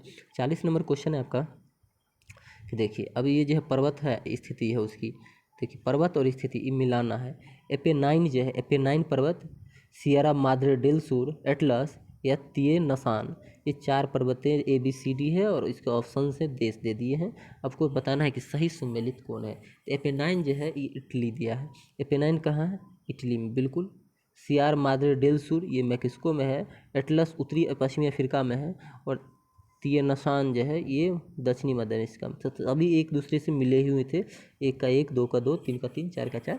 और आप देख लीजिए कौन ऑप्शन मिल रहा है, सी नंबर, तो सही आंसर हो जाएगा। नेक्स्ट क्वेश्चन है आपका, तिब्बत के पठार से संबंधित असत्य कथन को चुनना है। असत्य कथन को चुनना है तिब्बत से पठार से रिलेटेड। अब इसका सबसे ऊंचा पठार है, यह विश्व का सबसे ऊंचा पठार है, बिल्कुल। यह अनेक झील, इनमें अनेक झील की उपस्थिति है। ठीक है, ये सिंधु, सतलज, ब्रह्मपुत्र, मेकांग, यांग ट्यांगसी आदि नदियों का उद्गम स्थल है तिब्बत के पठार से। ठीक है, इसकी औसत ऊंचाई 1000 से 1500 मीटर के बीच है। इसकी औसत ऊंचाई 5000 मीटर। कितना मीटर है? 5000 मीटर। तो ये इसी का स्टेटमेंट डी गलत था, यही इसका सही आंसर हो जाएगा। हमको सही पूछ रहा है तो डी नंबर ऑप्शन मारेंगे। नेक्स्ट क्वेश्चन है आपका 42, निम्नलिखित में कौन सा जोड़ा सुमेलित नहीं है? सुमेलित नहीं की बात किया, देश है और झील है। वो देश, झील है और देश है। ठीक है, अब झील देख, कैस्पियन सागर। तो कैस्पियन सागर कहाँ है? तो कैस्पियन सागर रूस और ईरान में पड़ता है, तो बिल्कुल ये सब मिल रहा है। मिशिगन झील कहाँ है? तो USA में मिशिगन झील। ठीक है, अराल सागर कहाँ है? तो रूस में है। ग्रेट स्लैब झील कहाँ है? तो ग्रेट स्लैब झील कनाडा में है, लिया फ्रांस। कहाँ हो जाएगा आंसर? कनाडा। तो ये इसका डी नंबर इसका आंसर हो जाता है। नेक्स्ट क्वेश्चन है आपका, द्वीपों में जो है संबंधित कथन पे विचार कर लो। द्वीपों से संबंधित कथन पे विचार कीजिए और सही कूट का चयन कीजिए। ठीक है, संसार का सबसे बड़ा द्वीप कौन है? ग्रीनलैंड, जो आर्कटिक महासागर में अवस्थित है। बिल्कुल, संसार का सबसे बड़ा द्वीप ग्रीनलैंड है, जो आर्कटिक महासागर में है। तो ये पहला सही है। प्रशांत महासागर का सबसे बड़ा द्वीप न्यू गिनी है, बिल्कुल सही है। हिंद महासागर का सबसे बड़ा द्वीप मेडागास्कर है। तो ये सभी सही था। प्रशांत महासागर वाला का नाम न्यू गिनी है और हिंद महासागर वाला का मेडागास्कर है। और संसार का सबसे बड़ा द्वीप ग्रीनलैंड है, आर्कटिक महासागर में। तीनों के तीनों सही है, तो ऑल ऑफ सही हो गया। ठीक है, अगला है कि वायुमंडल में उपस्थित गैस की मात्रा के अनुसार उनका अवरोही क्रम, अवरोही क्रम में इसको सजाना है। तो सही बताइए कि अब कौन कौन दिया है? ऑक्सीजन, आर्गन, CO2, नियॉन, यही ऑप्शन घुमा के दिया है। ठीक है, तो इसका सही आंसर क्या हो जाएगा? ठीक है, ये जो दिया है आपको गैस, तो ऑक्सीजन सबसे ज़्यादा होगा। ठीक है, उसके बाद आर्गन, फिर CO2, फिर नियॉन। ठीक है, इनमें किसी को दिक्कत नहीं होगा। चलिए, तो ऑक्सीजन, आर्गन, CO2 और नियॉन, ये सही आंसर हो जाएगा वायुमंडल में उपस्थित गैस की मात्रा के हिसाब से। पछुआ पवन एक प्रकार का गरजता चलीसा उत्पन्न होता है कहाँ पे? 40 डिग्री उत्तरी अक्षांश, 40 डिग्री दक्षिणी अक्षांश, यही दो में से आप आंसर को क्या कर लेंगे? मार लेंगे। तो 40 डिग्री दक्षिणी अक्षांश जो है, उत्तरी गोलार्ध में जो है ये अवरोध अधिक होता है, जबकि दक्षिणी गोलार्ध में कम होता है। ध्यान रखिएगा, पछुआ पवन जो है दक्षिणी गोलार्ध में 40 डिग्री से 65 डिग्री के बीच जो है उत्पन्न होती है। ठीक है, ये ध्यान रखना आप लोग को। ठीक, चलिए, मतलब गरजता चलीसा है, गरजता चलीसा, प्रचंड पचासा और चकता साठा। ठीक है, ये तीन होती है, तीन पवन जो है ये तीन होती है, झंझावत के कारण ये पैदा लेती है। तो ये जो पूछा था, तो गरजता चलीसा पूछा था, तो ये जो हो गया गरजता चलीसा 40 डिग्री हो जाएगा। अगर पूछता इसी में प्रचंड पचासा तो 50 डिग्री हो जाता। पूछता चिकता साठा तो 60 डिग्री हो जाता। ठीक है, तो हमको पूछा था गरजता चलीसा, 40 हो गया। चलिए, अगला क्वेश्चन बताइएगा 46, निम्नलिखित जोड़े पे विचार करना है। अब नदी दे दिया, उसकी अब स्थितियाँ दे दी और कूट दे दिया। ठीक है, नदी है, स्थिति है, अब कह रहा है कि आप कूट देखिए, कौन विचार कीजिए और कौन से कूट इसके सही आंसर होंगे। अब जायरे नदी जो है विषुवत रेखा को 2 बार काटती है, कहीं कोई दिक्कत है? बिल्कुल सही, विषुवत रेखा को 2 बार काटती है। लिम्पोपो नदी मकर रेखा को 2 बार काटती है, तो लिम्पोपो नदी मकर रेखा को 2 बार काटती है, बिल्कुल सही है। ठीक है, आमूर नदी है, चीन और मंगोलिया के बीच जो है, देखें क्या बोल रहे हो बेवकूफ़, कहाँ कहाँ हो जाएगा? ये मंगोलिया को काटती है। ठीक है, ये रूस हो जाएगा, क्या हो जाएगा? रूस। चीन और रूस के बीच जो है सीमा बनाती है आमूर नदी, ठीक है। और कह रहा है मेकांग नदी, ये दक्षिणी और पूर्वी एशिया में सबसे लंबी नदी है, ये दक्षिणी पूर्वी एशिया की सबसे लंबी नदी है। तो सही आंसर आपको पता चल गया है कि पहला सही है, दूसरा सही है और चौथा सही है। यह तीसरा में जो है मंगोलिया की जगह रूस होना था, मंगोलिया की जगह क्या होना था, तो रूस होना था। सही आंसर आपको पता चल गया। 3 नंबर को छोड़ दिया जाए तो पहला, दूसरा और चौथा, यानी डी नंबर आंसर हो जाएगा। नेक्स्ट क्वेश्चन है आपका 47, पच्छाद मेघ से संबंधित असत्य कथन का चयन करें। अब देखिए गलत कथन को सिर्फ हमको चुनना है, ऐसा नहीं कि किसी को पकड़ कर मार देना आंसर, ठीक है, तुक्का नहीं मारना। नेगेटिव 1/3 है, ठीक है, तो पता चले माइनस में चले गए आप। असत्य कथन का चयन करें। यह आकाश में रुई के समान दिखाई देता है, पहला। तो बताइए रुई के समान दिखाई देता है, नहीं। पहले ही स्टेटमेंट में जो है आपको पता चल जाएगा कि गलत है कि सही है, ठीक है। पहला रुई के समान दिखाई देता है, नहीं दिखाई देता है, ये गलत है, ठीक है। तो ये जो पहला आपको आकाश में रुई के समान दिखाई देता है, यही गलत है, ये असत्य हो जाएगा। सही सही क्या होता है पच्छाद मेघ के बारे में, इसका निर्माण हिमकण से होता है, बिल्कुल सही था ये, ठीक है। दूसरा कि यह कोमल और रेशम की भांति होती है, रेशम के भांति होती है, और ये जो है हिमकण से निर्मित होता है, और चक्रवात आने का ये सूचक है, ठीक है। ये आया मतलब पच्छादी मेघ मतलब चक्रवात आने वाला है। इसी के आधार पर वैज्ञानिक लोग अनुमान लगाते हैं। पच्छाद के बादल जो होते हैं, बादल के बहुत सारे प्रकार हैं, आप लोग ये जो बादल होते हैं उसके 4 प्रकार होते हैं, ठीक है। पच्छाद, कपासी, पच्छाद पे ना पच्छाद मेघ है। बादल के 4 प्रकार होते हैं, पच्छाद, कपासी, स्तरी और वर्षास्तरी, ठीक है। ध्यान रखिएगा 4 प्रकार होते हैं, अगर कहीं पूछ दे तो बताना है। पच्छाद, कपासी, स्तरी और वर्षास्तरी, ये 4 प्रकार के होते हैं। तो सही आंसर पता चल गया। अगला है महासागर में पाए जाने वाले लवण में उनकी मात्रा के अनुसार घटते क्रम से सजाना है, यानी कौन से लवण सबसे ज़्यादा, उसके बाद कौन से, उसके बाद कौन से, उसके बाद कौन से। तो सबसे ज़्यादा नमक पाया जाएगा, NaCl पाया जाता है, तो NaCl वाला आंसर होगा, तो ए या सी में कोई होना चाहिए। उसके बाद MgCl होता है, MgCl, उसके बाद जो है MgSO4 होता है, MgSO4। तो कौन सा ऑप्शन आपको दिख रहा है, सी नंबर सही आंसर हो जाएगा आपका, ठीक है। उसके बाद CSO4 हो, ठीक है, ये इसकी जो है सी नंबर। सुमेल स्थानांतरित कृषि और क्षेत्र है, डेली जो है राकेश सर आपको बताते होंगे स्थानांतरित कृषि और उसके क्षेत्र, ठीक है, कि कहाँ कहाँ का कौन कौन सी स्थानांतरित कृषियाँ हैं। चलिए हम इसको मिलाते हैं। लदांग जो है, लदांग स्थानांतरित कृषि है, ये कहाँ का, लदांग जो है आपका कहाँ का हो जाएगा, मलेशिया का हो जाएगा, लदांग मलेशिया का है। अगला है मिलप्पा, मिलप्पा जो है मैक्सिको का है, कहाँ का है, मैक्सिको। अगर है कोनकू, कोनकू जो है स्थानांतरित कृषि कहाँ की है, तो कोनकू आपकी कृषि वेनेजुएला की है। और रोका, रोका जो है ब्राज़ील की है। अब मिला लीजिए कौन सा आंसर आपको मैच कर रहा है। सही आंसर आपका मैच कर रहा होगा डी, ठीक है, डी। अगला क्वेश्चन है आपका 50 नंबर। निम्नलिखित कथनों पर विचार कीजिए, ठीक है, और असत्य कथन का देखिए यहाँ पे बदल दिया, असत्य कूट का चयन करें। तो अब यहाँ पे सही चुनिए, आपका आंसर हो जाएगा गलत और हो जाएंगे तुगलक जी खुश, ठीक है, ये लो हम फंसा लिए, ठीक है। तो यहाँ पे असत्य को चुनना है। ये दक्षिण अमेरिका के पराग्वे और बोलिविया देश स्थलरुद्ध है। तो दक्षिण अमेरिका में जब आएंगे तो पराग्वे और बोलिविया जो है, पहले इसको री करने दीजिए, हाँ, दक्षिण अमेरिका के पराग्वे और बोलिविया जो है स्थलरुद्ध है, ठीक है, स्थलरुद्ध देश है, बिल्कुल सही है। अगला है कि विश्व की सबसे ऊंची नगम्य झील टिटिकाका है, ठीक है, जिसका विस्तार बोलिविया से पराग्वे तक है। तो पराग्वे जो लिखा है ये गलत है, ये हो जाएगा पेरू, क्या हो जाएगा, पेरू। तो ये तो गलत है भाई, हमको असत्य मतलब असत्य पूछा है, इसलिए ध्यान रखिएगा, एक का आंसर मिल गया। अब जो है 3 नंबर कि गालापागोस आइलैंड पर USA का नियंत्रण है, ठीक है, गालापागोस आइलैंड पर USA का कंट्रोल है। तो ये क्या है सही बताइए। गालापागोस द्वीप पर जो है इक्वाडोर का कंट्रोल है, USA लिखा है, ये यहाँ पे क्या हो जाएगा, इक्वाडोर, इक्वाडोर। तो सही आंसर क्या हो जाएगा, 2 और 3 बी नंबर ऑप्शन में। पता चला ना कैसे होगा आंसर, क्या कैसे गलती हुआ, ऐसे नहीं कि ए सही है बी गलत है, ऐसे नहीं। तो ये भी गलत है, ये भी गलत है, क्यों गलत है ये भी पता चल गया कि कहाँ पैराग्वे की जगह क्या होता है और USA की जगह क्या होता है, ठीक है। नेक्स्ट क्वेश्चन है आपके 51। वीडियो को पॉज कर दीजिए, जहाँ पे लगेंगे अब लिखना है चीज़ें समझ में, तो वहाँ पर पॉज करके रोक के देख लीजिए, लिख लीजिए। अब कह रहा है कि ये जो आपका है निम्नलिखित में जोड़ा उसको सम्मिलित है, यानी शहर दे दिया, उद्योग दे दिया। कह रहा है मिलान, ठीक है, तो मिलान जो है आपका मतलब सुमिलित नहीं, गलत को खाली चुनना है। मिलान रेशमी वस्त्र का सही है। दुलथुल है लड़ाकू विमान निर्माण। वेलिंगटन जो है डायरी उद्योग है। ओटावा जो है, ओटावा वो किस चीज़ के लिए प्रसिद्ध है बताइएगा, ओटावा किस चीज़ के लिए प्रसिद्ध है। ओटावा यहाँ पे दिया है ना, ये हीरा पॉलिश के लिए है, नहीं, हीरापोलिस के लिए जो जगह है उसका नाम है एस्टरडम। एस्टरडम, ओटावा गलत है, तो डी नंबर जो है इसका आंसर हो जाता है। ठीक है, बाकी सब वेलिंगटन डेयरी उद्योग, दुल्फ जो है लड़ाकू विमान निर्माण, मिलान जो है रेशमी बस्ती सही थे। ये हीरापोलिस जो है वो एस्टरडम में होता है। 52 नंबर क्वेश्चन है आपका 52। निम्नलिखित में पर्वतों की अवस्थिति पर विचार करते हुए उनके एक दक्षिण से उत्तर, ये बड़ा डेंजर चीज़ है, दक्षिण से उत्तर के क्रम में सजाना है। ये प्रकार का अब बीपीएससी का पूछा क्वेश्चन है, आप घटना चक्र में चेक कर सकते हैं। ठीक है, पीआईक्यू क्वेश्चन आंसर में चेक कर सकते हैं। तो कह रहा दक्षिण से उत्तर की ओर जो है पर्वत का सही क्रम आप हमको बताइए।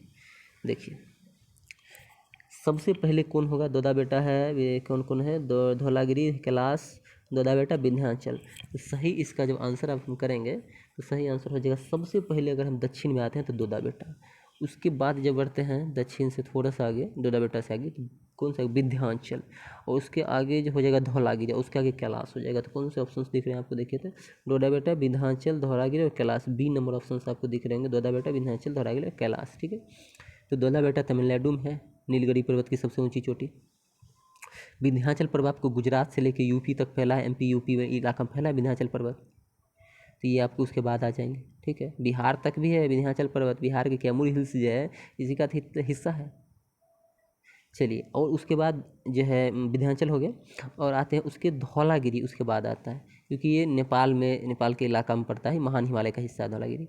और उसके बाद आपका कैलाश आता है। ठीक है, तो कैलाश जो है उसके बाद पड़ता है कैलाश पर्वत उर्वत जो है, ठीक है, तिब्बतन हिमालय में पड़ता है। तो ये सही आपका बी आंसर हो जाता है। 53 आपके चलते हैं, पनमा नहर पर से संबंधित असत्य कथन।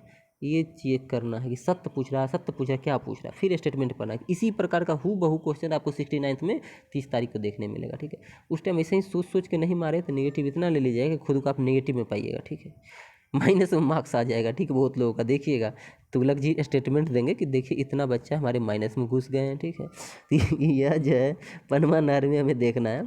पनमा नहर गलत कथन, यह नहर पूर्व में अटलांटिक महासागर और पश्चिम में प्रशांत महासागर को जोड़ती है। तो पनामा नहर जो है अटलांटिक महासागर को प्रशांत महासागर से जोड़ती है। नेक्स्ट, यह नहर का निर्माण 1906 में प्रारंभ हुआ था। यह नहर जलपोत के लिए 1914 में खोलेगी। 1906 में निर्माण शुरू हुआ था और 1914 में इसको खोला गया। बिल्कुल सही है। यह नहर जो है कह रहा है सैन फ्रांसिस्को न्यूयॉर्क के मध्य लगभग 3000 किलोमीटर की दूरी को कम कर दिया था। ये क्या लिख रहे हो भाई, 3013 लिख देता तब हम सही कर देते, 13000 किलोमीटर को कम किया था, ये गलत है। ठीक है, और यह नहर आर्थिक महत्व जो है स्वेज नहर की अपेक्षा कम है। हाँ, स्वेज नहर से कम इसका जो है आर्थिक महत्व रहा, ये भी सही है। तो सी नंबर ऑप्शन जो दिख रहा था वो गलत था, 3000 किलोमीटर की जगह 13000 किलोमीटर होना था।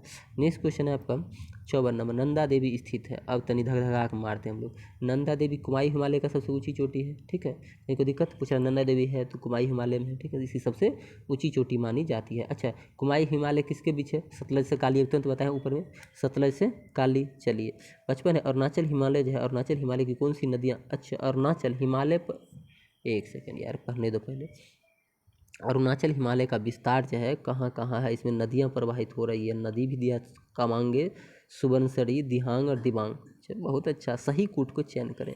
चलिए अब आते हैं, ये जो अरुणाचल हिमालय का विस्तार है भूटान हिमालय से लेके और ये बढ़ते जाता है डिफू दर्रा तक है। ठीक है, इसमें जो जितने हैं, एक कामेंग हो गया, कामेंग भी होगा, दिहांग भी होगा, दिबांग भी होगा, लोहित भी होगा, सुबनसिरी भी होगा, ये जितनी नदियां हैं सभी हैं। तो कामेंग, सुबनसिरी, दिहांग, दिबांग ये सभी जो है इसमें पाए जाते हैं। तो उपयुक्त से सभी मार दीजिए। नेक्स्ट, निम्नलिखित में कौन सा जोड़ा सुमिलित नहीं है, ए भाग रहे हैं, मार खाएगा तुम बहुत, आज दिमाग खराब कर दो मेरा। कौन सा जोड़ा सुमिलित है, पर्वत शिखर और देश है। और पर्वत शिखर और देश में आपको तो गलत छानने में तो आसान हो जाएगा। चलिए, मकालू जो है, मकालू ये नेपाल में, बिल्कुल। धौलागिरा ये भी नेपाल में। ठीक है, नंगा पर्वत भारत में, नामचा बरवा पाकिस्तान लिखा है, ये भी भारत में। तो ये डी नंबर गलत है। ठीक है, नामचा बरवा भारत में। सिंधु नदी जो है उससे संबंधित असत्य कथन का चयन करें। सिंधु नदी से संबंधित असत्य कथन का चयन करें। पहला इसका जो है उद्गम, सिंधु नदी का उद्गम क्षेत्र तिब्बती क्षेत्र के कैलाश पर्वत श्रेणी के जो है बोखर चू हिमनद से, बोखर चू हिमनद से हुआ है। बिल्कुल याद रखना है इस चीज़ को, यही तो याद कराएगा आप लोग को। ठीक है, तो ये आपका सही हो गया। ठीक है, दूसरा है तिब्बत में इस नदी को सागर माथा कहा जाता है। क्या बोल रहे हो तुम, सागर माथा किसी, माउंट एवरेस्ट को नेपाल में जो है सागर माथा के नाम से जानते हैं, तो ये तो गलत हो गया। ठीक है, चलिए अगला है, यह नदी पाकिस्तान के मिठनकोट के निकट पंचनद से मिल जाती है। पंचनद क्या है? 5 गो नदी, झेलम, चिनाब, रावी, ब्यास, सतलज, ठीक है। तो ये जो है आपका बिल्कुल सही है, ठीक है। पाकिस्तान के जो है मिठनकोट, वहीं पे जाके पंचनद में मिलती है। और चाहे इसकी सहायक नदी स्योंग, गिलगित और जास्कर है। बिल्कुल ये सब जो है इसकी सिंधु की सहायक नदियाँ हैं। ये भी आपकी सही थी। तो हमको गलत पूछा था, तो गलत बी नंबर है, तो आंसर इसका बी नंबर हो जाएगा, ठीक है। चलिए अब नेक्स्ट क्वेश्चन की तरफ। इसमें तो बहुत चीज़ें हैं, लेकिन हमको जो दिया है उसी पे हम क्यों नहीं चर्चा करें। भारत में जलवायु को प्रभावित करने वाले कारणों पर ध्यान दीजिए।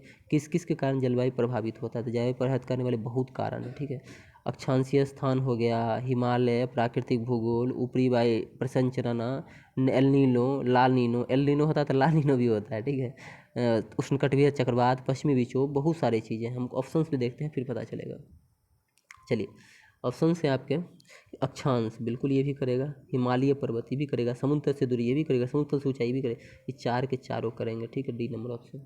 अगला क्वेश्चन है कि कुंचिकल जलप्रपात किस नदी पर है? ये नाम याद कीजिएगा। कुंचिकल जलप्रपात जो है किस नदी पर है? तो सही आंसर इसका क्या हो जाएगा? कुंचिकल जलप्रपात जो है इंद्रावती नदी, बराही नदी, चंबल नदी या घाट प्रबंध। ये जो है बराही नदी पे, ठीक है, बराही नदी पे। चलिए कुछ और देते हैं ऑप्शन आपके। चित्रकूट किस पे है? ऑप्शन यहाँ दिया हुआ है, वही आंसर होगा। चित्रकूट जो है आपके किस पे है? तो इंद्रावती पे है। चुलिया जलप्रपात किसके हैं? चंबल नदी पे है। चुलिया चंबल पे है। और घटप्रभा नदी पे कौन सा जलप्रपात है? गोकक जलप्रपात है। गोकक गोकक गोकक। नेक्स्ट क्वेश्चन है आपका 60। प्रायद्वीपीय पठार संबंधित कथन पे जो है कौन से सत्य है? अब सत्य पूछा है, गलती मत मार दीजिएगा, ठीक है। अब देखिए 60 में प्रायद्वीपीय पठार के संबंध में जो है कह रहा है सत्य कथन चुनने के लिए।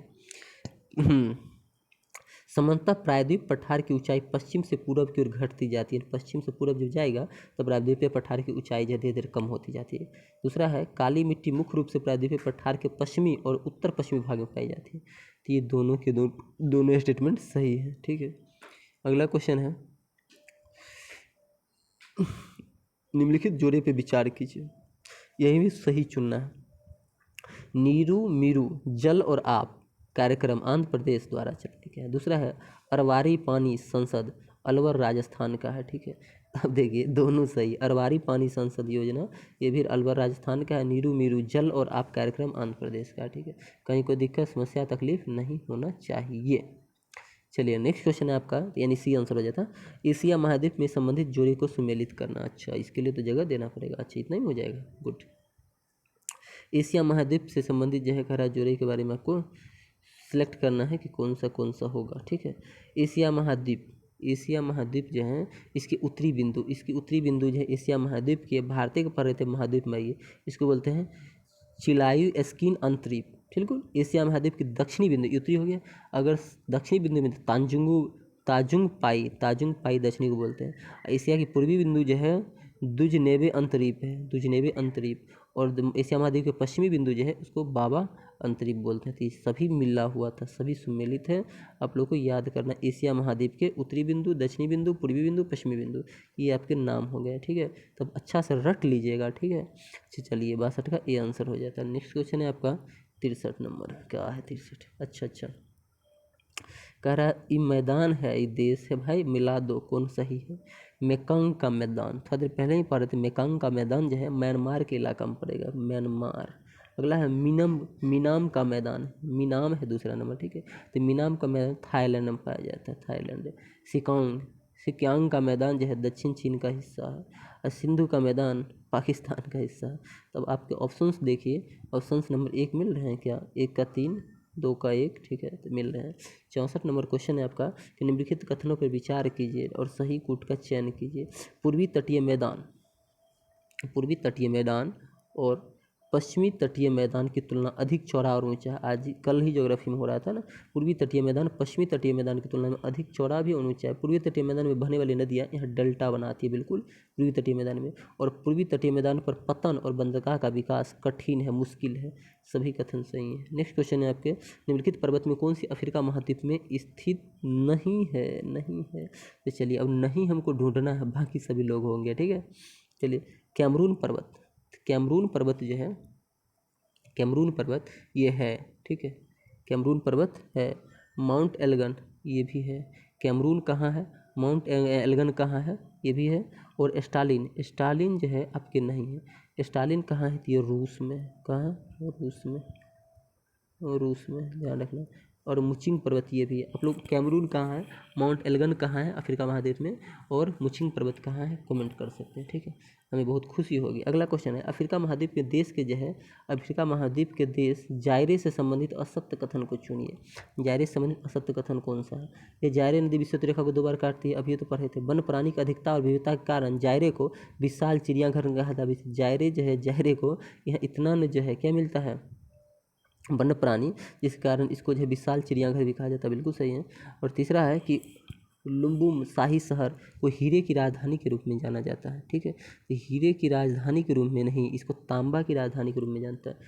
लुम्बुबासी शहर को इसे हीरा नहीं, क्या होगा, तांबा की राजधानी के रूप में जाना जाता है। और नेक्स्ट है आपका कि कांगो गणतंत्र यानी जायरे का नाम जायरे नदी से नाम पर जो पड़ा है। बहुत अच्छा, ठीक है। तो ये भी सही है। तो सही हमको नहीं पूछ रहा था, हमको गलत पूछ रहा था। तो गलत कौन मिला? सी नंबर। तो आंसर क्या हो जाएगा? C number. ये तांबा की राजधानी हो जाएगी। अगर दक्षिण अफ्रीका में स्थित पर्वतमाला डैंकेस्वर्ग किन नदियों के उद्गम है? डैंकेस्वर्ग जो है किस नदियों का उद्गम है? तो ये बाल नदी और ऑरेंज नदी दोनों जो है डैंकेस्वर्ग जो है यहीं से निकलती है। नेक्स्ट क्वेश्चन है आपका, हो गया अर्थ। बाल्टिक राज्य के अंतर्गत कौन से देश नहीं आते? कौन बाल्टिक राज्य के अंतर्गत नहीं आएगा? बहुत भी क्वेश्चन कितना बार पूछा गया है, हमको भी नहीं याद है अभी तक, ठीक है। बाल्टिक राज्य यूरोप के पूर्ववर्ती क्षेत्र में जो है जो पड़ता है उसी को बोलते हैं। इसमें कौन कौन आएगा तो हम पहले बता देते, फिर तो आंसर छाँट ही लेंगे। एस्टोनिया हो गया, लताविया हो गया, लुथानिया हो गया, ये सब देश उसमें आते हैं, ठीक है। बेलारूस हो गया, पोलैंड हो गया, ठीक है। ये सब आएंगे। तो हम देखिए एस्टोनिया, लताविया, लुथानिया, सर्बिया दिया है, सर्बिया नहीं आएगा इसमें, सर्बिया नहीं आएगा। तो सर्बिया को काट के क्या कर देना, हटा देना है, ध्यान रखिएगा। सही आंसर पता चल गया, सर्बिया होगा। नेक्स्ट है आपका, यूक्रेन कितने देश के साथ अपना सीमा साझा करता है? तो 7 देश के साथ करता है, ठीक है। अब इस 7 देश के साथ जो अपना सीमा साझा करता है उस 7 देश में कौन कौन है, ठीक है। नाम सुन लीजिए। रूस होगा, बेलारूस होगा, दोनों हो गए, रूस और बेलारूस दोनों। पोलैंड होगा, स्लोवाकिया होगा, हंगरी होगा, रोमानिया होगा, मोल्दोवा होगा। हो गया क्या कोई देश? पूरा याद नहीं आ रहा, ठीक है। तो ये मतलब जितना भी बताए थे ये सारे के सारे देश के उसकी सीमा क्या होती है, सटती है, ध्यान रखिएगा। नेक्स्ट क्वेश्चन है 70 नंबर, यूरोप का सबसे ऊंचा पर्वत जो है। अगला क्वेश्चन है आपका, यूरोप का सबसे 70 नंबर क्वेश्चन, यूरोप का सबसे ऊंचा पर्वत जो है शिखर एल्ब्रूस किस श्रेणी में है? तो काकेश श्रेणी में। किस श्रेणी हो जाएगा? काकेश पर्वत में हो जाएगा। ये एशिया और यूरोप का चौराहा कहा जाता है, ध्यान रखिएगा। एशिया और यूरोप का चौराहा कहा जाता है। नेक्स्ट है, निम्नलिखित में कौन जोड़ा सम्मिलित नहीं है? गलत है। तो सागर है और उसकी अवस्थिति दिया गया है, बाल्टिक सागर, भूमध्य सागर। अच्छा, ये जो है सागर है उसकी जगह लोकेशन दे रही है। ये अब जो है बाल्टिक सागर कहाँ होगा? तो कह रहा है सम्मिलित नहीं है, गलत है। तो बाल्टिक सागर पहले भूमध्य, देखिए हमको पता चल गया, बाल्टिक सागर अटलांटिक महासागर होता है, भूमध्य लिखा, ये तो गलत हो गया। अगर आते हैं काला सागर में, तो काला यूरोप और एशिया के बीच, ठीक है। श्वेत सागर की तरफ उत्तरी रूस और अटलांटिक महासागर के बीच, ठीक है। ये भी भूमध्य सागर जो है, भूमध्य सागर यूरोप और अफ्रीका के जो है अलग करता है। ये तीनों की अवस्थिति सही है। काला सागर इस दोनों को बांटता है, इस दोनों को बांटता है, इस सब को बांटता है। ये बाल्टिक सागर वाला गलत है। नेक्स्ट क्वेश्चन आपका 72, कयाल से संबंधित कथन पे विचार करना, सही कूट चयन करना, ठीक है। कयाल मलाबार तट की विशेष स्थलाकृति होती है, आपको पता होगा, ठीक है। तो कल हमको पूछा, अच्छा, केरल के स्थित लेगून झील को कयाल के नाम से जाना जाता है। कयाल के उदय कयाल के लिए मछली पकड़ने के अंतर नेविगेशन का कयाल कौन तट की एक विशेष स्थलाकृति है। अच्छा, चलिए पहले देखते हैं। कयाल जो है केरल के लेगून झील को कयाल कहते हैं। इनमें कहीं कोई समस्या तकलीफ नहीं होनी चाहिए, ठीक है। तो ये आपके सही है। कयाल के प्रमुख उदाहरण जो है पनुमद कयाल या बेम्बनाद कयाल, पमुनद कयाल, बेम्बनाद कयाल, ये सब आपके जो है कयाल के क्या है, उदाहरण हैं। ये भी सही है, ठीक है। नेक्स्ट क्वेश्चन, नेक्स्ट स्टेटमेंट है, कयाल का उपयोग मछली पकड़ने और अंतर्देशीय नेविगेशन के लिए किया जाता है। तो ये भी, इसका भी कयाल का जो उपयोग ये किया जाता है इस चीज़ें में। चलिए ये भी सही है। कयाल होता क्या पता है? अब कयाल बोल रहे हैं, समझ ही नहीं रहे। भूगोल में जो है कयाल शब्द का इस्तेमाल तब किया जाता है कि जब उथले समुद्र प्रवेश जो है, एक मतलब उथले लेगून कह लीजिए, एक बहुत बड़ा जल जो है, जल का निकाय जो समुद्र के समानांतर हो, समुद्र के समांतर हो लेकिन जल का एक निकाय हो, पानी आ गया हो इस साइड, ठीक है। यानी कयाल का मतलब सीधे समझे बैक वाटर, ठीक है। यही हो गया। आकर पर्यटक यहाँ आते हैं, देखते हैं, घूमते, ये सब हो तो क्याल है, ये सही है। क्याल कोंकण तट की विशेष आकृति नहीं, कोंकण नहीं, तुरंत हम पहले यही निम्नांकन कर, कंक मलाबार होगा, मलाबार। तो 4 नंबर गलत है, 1 2 और 3 सही है, तो 1 2 3 सही हो जाएगा। नेक्स्ट है 73, कनाडा में स्थित असत्य, कनाडा से संबंधित असत्य कथन को चुनना है। कनाडा से रिलेटेड असत्य कथन को, यह विश्व की सबसे लंबी तटरेखा वाला देश है, गजब। कनाडा की लूसी झील को एमराल्ड झील के नाम से जानते हैं, तो लूसी झील को जो है एमराल्ड झील के नाम से जानते हैं, बिल्कुल। विश्व की सबसे बड़ी park would buffalo national park Canada Nova Scotia प्रांत में है, तो ये तो गलत है भाई। ये जो है would buffalo national park Canada के अल्टवार्टा प्रांत में है ना, अल्टवार्टा प्रांत में, तो ये स्कॉटिया प्रांत लिखा है, ये गलत है, ठीक है, तो ये गलत हो गया। कनाडा का सबसे बड़ा लौह इस्पात केंद्र जो हैमिल्टन में स्थित है, ये भी सही है, ठीक है। तो सी नंबर जो है एस्कोवाटिया प्रांत जो लिखा था वो गलत हो जाएगा, यहाँ पे अल्वार्टा प्रांत हो जाएगा। नेक्स्ट क्वेश्चन है आपका, निम्नलिखित पर्वत श्रेणी में कौन मैक्सिको में नहीं पाया जाता, मैक्सिको का हिस्सा कौन पर्वत श्रेणियाँ नहीं है, तो सियारा माद्रे ओरिएंटल एक बिल्कुल सही है। दूसरा है पश्चिमी सियारा माद्रे, ये भी सही है, ये भी सही है। तीसरा है एटलस इसका हिस्सा नहीं है, मैक्सिको का। सियारा माद्रे डुल्ले, ये भी सही है, सी नंबर आंसर मार देंगे आप, ठीक है, सी नंबर। अगला है निम्नलिखित कथन पर विचार कीजिए, सही कूट का चयन करना, ठीक है, सही कूट का क्या करना है, चयन करना है। सूर्य जो है, सूर्य, ये सूर्य के चारों ओर परिक्रमा के दौरान पृथ्वी 4 जुलाई को सूर्य से सबसे दूर होती है और पृथ्वी स्थिति को उपसौर कहते हैं, बताइए। 3 जनवरी को पृथ्वी सूर्य के सबसे करीब होगा, ठीक है, ये लिखा है, अच्छा दूर। 3 को सबसे अधिक निकट होगा और इसको बोलेंगे उपसौर, ठीक है, और उसको बोलेंगे अपसौर। ये उल्टा लिख दिया है क्या, उल्टा ही लिख दिया, देखिए। सबसे निकट होगा 3 जनवरी को, सेकेंड स्टेटमेंट में दिया है 3 जनवरी सूर्य के सबसे निकट होता है, इस स्थिति को अपसौर बोलते हैं, ठीक है। सूर्य के चारों ओर परिक्रमण जो है करता है, वो 4 जुलाई को सूर्य से सबसे दूर होता है, इसी स्थिति को उपसौर कहते हैं, ठीक है। ये सिर्फ उल्टा कर दिया है, बाकी चीज़ें सही हो जाती, तो न तो 1 सही है और न 2 सही है, ठीक है, ध्यान रखिएगा। 1 और 2 दोनों के दोनों क्या हो जाएंगे, गलत हो जाएंगे। अगला है निम्नलिखित कथन पर जो है विचार कीजिए, 76 नंबर 26। छोटा नागपुर का पठार भारत का रूर प्रदेश है, छोटा नागपुर का पठार भारत का रूर है, बिल्कुल। कर्नाटक पठार में चट्टान, अग्नेय अथवा रेवेदार है, इनमें सही प्राचीनतम निवास नहीं पाया जाता, बिल्कुल, ये भी सही है, 2 नंबर भी सही है, तो सी आंसर हो जाएगा। नेक्स्ट क्वेश्चन है आपका 77, प्रति चक्रवात के संबंधित असत्य कथन का चयन करें। प्रति चक्रवात के बारे में आपको असत्य कथन छांटना है कि कौन सा सही, ठीक है। ये मौसम खराब हो जाता है प्रति चक्रवात में, ठीक है। प्रति चक्रवात की प्रकृति और विशेषता चक्रवात से बिल्कुल उल्टा है, तब पूर्णतः विपरीत होता है, बिल्कुल सही, ये भी सही, ये भी सही है। इसका व्यास चक्रवात की तुलना में 75% जो है अधिक होता है, तो ये 75% जो है अधिक पाया जाता है, इसकी व्यास व्यास जो है चक्रवात की तुलना में प्रति चक्रवात का अधिक होता है 75%। ये बताग्र का निर्माण नहीं करते हैं, ये जो है वताग्र का निर्माण जो है करते हैं, ठीक है, ध्यान रखना। नो, ये तो सही है, वृत्ताकार का निर्माण नहीं करते, सही है। 75% अधिक होगा व्यास, ये भी सही है। प्रति चक्रवात जो है ये चक्रवात का उल्टा होगा, यही सही है। अच्छा देखिए, ये होता है ना, क्या बोलते हैं, गरीबी में आटा गीला, ठीक है। तो प्रति चक्रवात में मौसम साफ होगा कि चक्रवात में मौसम साफ होगा, प्रति चक्रवात मौसम साफ होगा, चक्रवात मौसम खराब होगा, तो ये उल्टा हो गया हमसे, ठीक है, ये नंबर ही आंसर होना था। अगला क्वेश्चन है, प्रवाल के बनने तथा जीवित रहने के लिए कौन सी दशाएं आवश्यक है। प्रवाल भित्ति पर होंगे, तो प्रवाल के बनने और उसके जीवित रहने के लिए कौन कौन सी चीज़ें, तापमान, लवणता, ऑक्सीजन और प्लवक में कौन कौन सी जो है चीज़ें हैं जो जरूरी हैं, ठीक है, कौन कौन सी चीज़ें जरूरी है। तो आपको जो दिख रहा है ना, ये तीनों चक्रवात को चाहिए, ये प्रवाल को चाहिए, तभी जाके वो क्या होगा, निर्मित भी होगा और वो पलेगा भी। अगला है शंकुधारी वन से संबंधित जो है असत्य कथन को चुनना है। शंकुधारी वन से संबंधित असत्य कथन को चुनना है। शंकुधारी वन जो है ये उत्तरी गोलार्ध उच्च अक्षांश में शंकुधारी वन पाए जाते हैं, तो ये बिल्कुल जो है आपका सही है। उत्तरी गोलार्ध के उच्च अक्षांश 50 से 70 के बीच यह पाया जाता है। दूसरा था कि इन्हें टेग्गा वन भी कहते हैं, लूसेंट में भी दिया है इन्हें टेग्गा वन। रूसी भाषा में टेग्गा करता तो शुष्क बर्फ होता है, तो रूसी भाषा में टेग्गा का शुष्क बर्फ होगा, ये शुद्ध या अनछुआ हुआ होगा। तो ये जो है आपका टेग्गा जो था, ये रूसी भाषा में टेग्गा का अर्थ जो शुष्क बर्फ होता है, ये फॉल्स है, शुद्ध या अनछुआ हुआ होता है, शुद्ध या अनछुआ हुआ, जिसको कोई नहीं छुआ है, ये चीज़ हो जाएगा शंकुधारी वन में। ये सी जो है आपका गलत लग रहा है। और इन वृक्ष का काष्ठ का उपयोग लुगदी बनाने के लिए किया जाता है, बिल्कुल इसका प्रयोग लुगदी बनाने में होता है, तो ए सही है, बी सही है, सी सही है, डी सही है और सी गलत है, सी आंसर होगा। चलते हैं 80 नंबर क्वेश्चन की तरफ कि भारत में जो है कथन जो दिया गया है इस पे कह रहा है सही के बारे में चुना। भारत में हिमालय केवल 5 राज्य में फैला हुआ है। हिमालय जो है केवल 5 राज्य में फैला हुआ है, ये तो गड़बड़ा जाएगा फिर। ठीक है, हिमालय 5 से ज़्यादा होना चाहिए।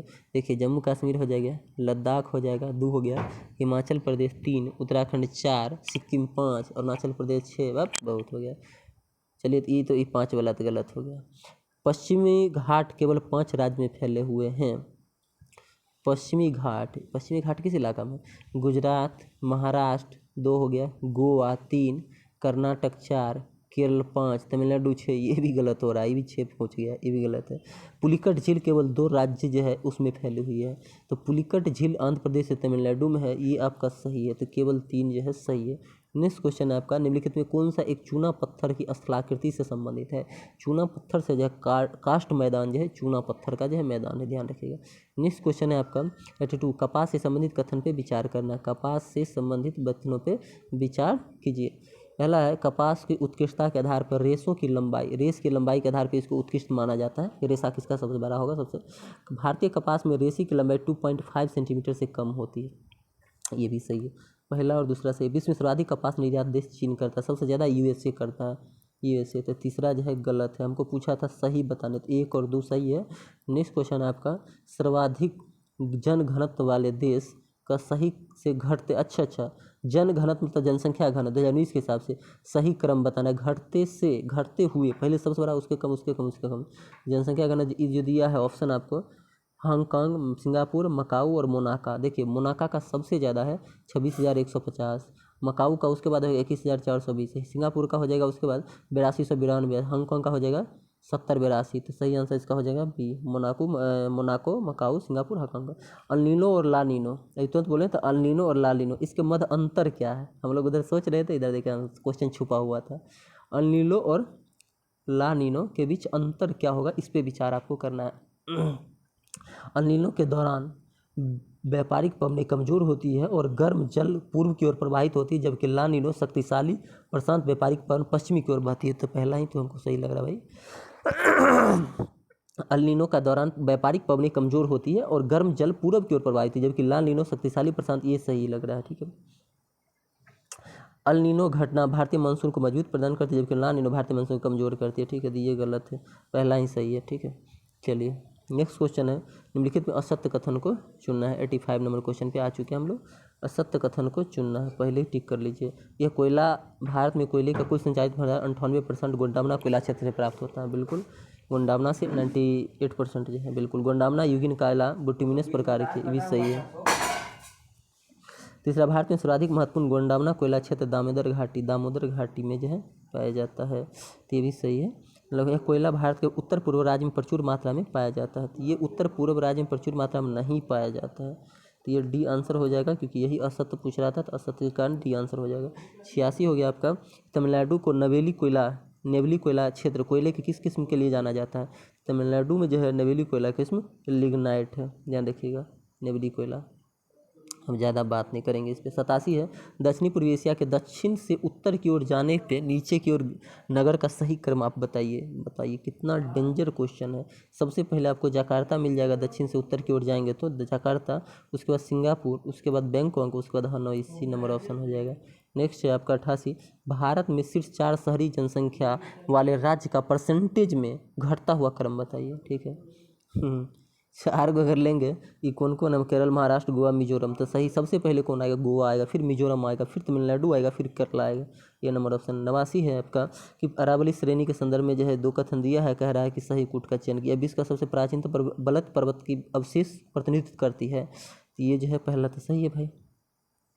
दूसरा है साबरमती और लूनी, इसका उद्गम अरावली से होती है, ये भी सही है। तो दोनों के दोनों क्या है? सही है। नेक्स्ट क्वेश्चन है आपके 90, तीस्ता नदी के संदर्भ में जो है आपको विचार करना। तीस्ता नदी, इसका उद्गम कहाँ है बताइए आप लोग। तीस्ता नदी का उद्गम जो ब्रह्मपुत्र का है, लेकिन यह सिक्किम से होकर बहती है। तीस्ता नदी का उद्गम ब्रह्मपुत्र का है, लेकिन वह सिक्किम से होकर बहती है, यही गलत है। तीस्ता नदी का उद्गम जो है पहुनूरी हिमनद से है, और ब्रह्मपुत्र का उद्गम जो है तिब्बत के दक्षिण में मानसरोवर झील के पास से। पहला ही गलत है भाई। ठीक है, सही चुन रहा था, एक तो नहीं होगा। रंगित नदी, का उत्पत्ति सिक्किम में होती है। यह तीस्ता नदी की सहायक है। बिल्कुल तीस्ता नदी जो है भारत और बांग्लादेश की सीमा पर बंगाल की खाड़ी में जाके मिलती है। ये भी गलत है। ठीक है, तो ये जो है आपको है तीस्ता नदी भारत और बांग्लादेश की सीमा वाला, ये भी जो है सिक्किम और पश्चिम बंगाल से बहती हुई बांग्लादेश में प्रवेश करती है, ब्रह्मपुत्र में जाके मिल जाती है और तब जाके ही बंगाल की खाड़ी में गिरती है। तो ये भी गलत है, तो केवल 20 सही है। नेक्स्ट है 91, झीलों के संबंधित कथन पे विचार करना है। झील के संबंध में चलिए, झील नदी के बहाव के सुचारू बनाने में सहायक है। बिल्कुल, झील बाढ़ को रोकती है। बिल्कुल, झील के अपने आसपास के जलवायु को सामान्य बनाती है। बिल्कुल, झील परितंत्र को संतुलित रखती है। बिल्कुल सब सही है इसका। नेक्स्ट क्वेश्चन है आपका, तो ये नदी है और दे दिया है मूल स्थान और सहायक नदियाँ कहाँ से निकल रही है, उसकी सहायक कौन कौन है, ये आपको मिलाना है। ओ माय गॉड, ये तो कितने हार्ड क्वेश्चन बनाओगे भाई। क्या चाह रहे हो, क्या चाह रहे हो बता दो हमको, उसी हिसाब से हम पढ़ लें हैं। चलिए, ताप्ती नदी सतपुरा से निकलती है, पूर्णा और पंजरा जो है इसकी सहायक नदियाँ हैं। ठीक है, अगला है नर्मदा जो है आपको ये अमरकंटक से निकलती है, मैकाल श्रेणी से, और ये सहायक है नदी तावा। ठीक है, नर्मदा का तावा। उसके बाद आते हैं गोदावरी पे। ठीक है, तो गोदावरी जो है नासिक के निकट पश्चिमी घाट के आसपास से निकलती है और ये इसकी सहायक नदी वेनगंगा, पेनगंगा, इंद्राजली। ठीक है, और कृष्णा ये जो है महाबलेश्वर के से निकलती है और इसकी जो है सहायक हो जाएगी आपकी कोयना, भीमा, तुंगभद्रा। मिला लीजिएगा, सब सही है ना। नेक्स्ट क्वेश्चन है आपका, निम्नलिखित में किसे जैव विविधता का जनक कहा गया है।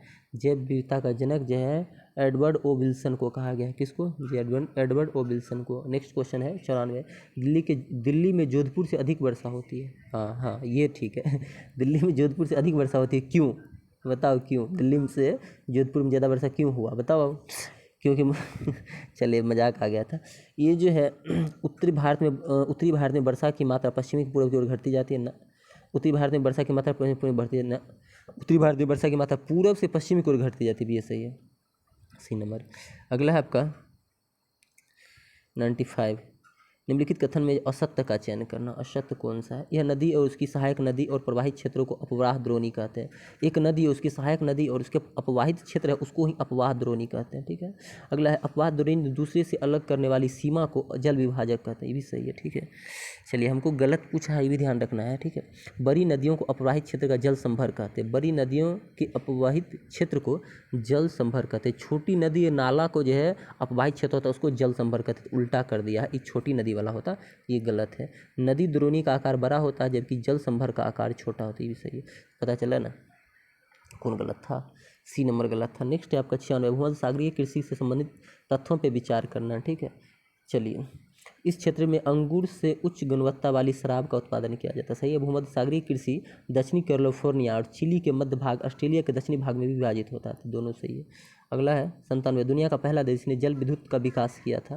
दुनिया का पहला देश बताइए जिसने जल विद्युत का विकास किया था। तो नॉर्वे ने किया था। किसने किया था, नॉर्वे बना था जो जल विद्युत का विकास किया था सबसे पहले। अगला क्वेश्चन बताइएगा, बताइए जल विद्युत को क्या कहा जाता है। तो श्वेत कोयला कहा जाता है। जल विद्युत को श्वेत कोयला भी कहा जाता है, ध्यान रखना। निम्नलिखित में कौन सा उद्योग सनराइज उद्योग नहीं है। सनराइज उद्योग कौन नहीं है, तो ये जो है सूचना प्रौद्योगिकी, अतिथि उद्योग, स्वास्थ्य उद्योग, जल विद्युत से संबंधित उद्योग सनराइज उद्योग में नहीं आएंगे। ठीक है, ये सनसेट उद्योग में आएंगे। ठीक है, ध्यान रखिएगा, सनसेट उद्योग में आएंगे। नेक्स्ट क्वेश्चन है आपका 99 नंबर, 100 कर देते हैं आज। ठीक है, कल फिर से जो हम 50 कर देंगे। साइबर कृषि और कृषि पर होने वाले सकारात्मक प्रभाव से संबंधित कथन पे विचार कीजिए। ठीक है, चलिए, कि जल का उचित उपयोग सही है, ऊर्जा का सही उपयोग सही है, कीटनाशक का उचित उपयोग सही है, अत्यधिक उत्पादन सही है। साइबर कृषि का जो है साइबर कृषि का कृषि पर होने वाले सकारात्मक प्रभाव ये सभी सही हैं। तो 1 2 3 4 सभी सही थे। निम्नलिखित में कौन से तत्व वायुदाब को प्रभावित करने वाले कारक हो सकते हैं। वायुदाब को प्रभावित करने वाले कारक में क्या हो सकते हैं। तापमान, समुद्र तल से ऊंचाई, पृथ्वी का घूमना, सभी हो सकते हैं। तो देखिए आज का जो वीडियो था 100 क्वेश्चन हम कराए हैं ज्योग्राफी का, किस लेवल का है। देखिए आपको क्वेश्चन तो बहुत सारे समझ ही नहीं आ रहे होंगे और बहुत सारे को पढ़ने के लिए आपको लगा पढ़े तो थे लेकिन होगा क्या आंसर। तो सिंपल जो हम देख लेते हैं उससे मज़ा आ सकता है उस क्वेश्चन से, लेकिन उस क्वेश्चन से रिजल्ट नहीं हो सकता। अब इस प्रकार के अगर आप क्वेश्चन पढ़ते हैं तो आप यूपी पीसीएस दीजिए, एमपी पीसीएस दीजिए, ठीक है, बीपीएससी दीजिए, कुछ भी दीजिए, झारखंड पीसीएस दीजिए, ज्योग्राफी का क्वेश्चन आएगा तो आप हिला देंगे ज्योग्राफी को, ज्योग्राफी आपको नहीं हिला पाएगा। इस चीज़ का ध्यान रखिएगा। रिजल्ट लेने के लिए इसी प्रकार के क्वेश्चन पढ़ने पड़ते हैं और पढ़ना पड़ेगा। न आज पढ़िए, कल पढ़िए, परसों पढ़िए, जब तक नहीं पढ़िएगा सिलेक्शन रुका रहेगा। मिलते हैं नेक्स्ट वीडियो में। अगर आप टेलीग्राम चैनल से नहीं जुड़े हैं जुड़िए और हमारे यूट्यूब चैनल को सब्सक्राइब कीजिए।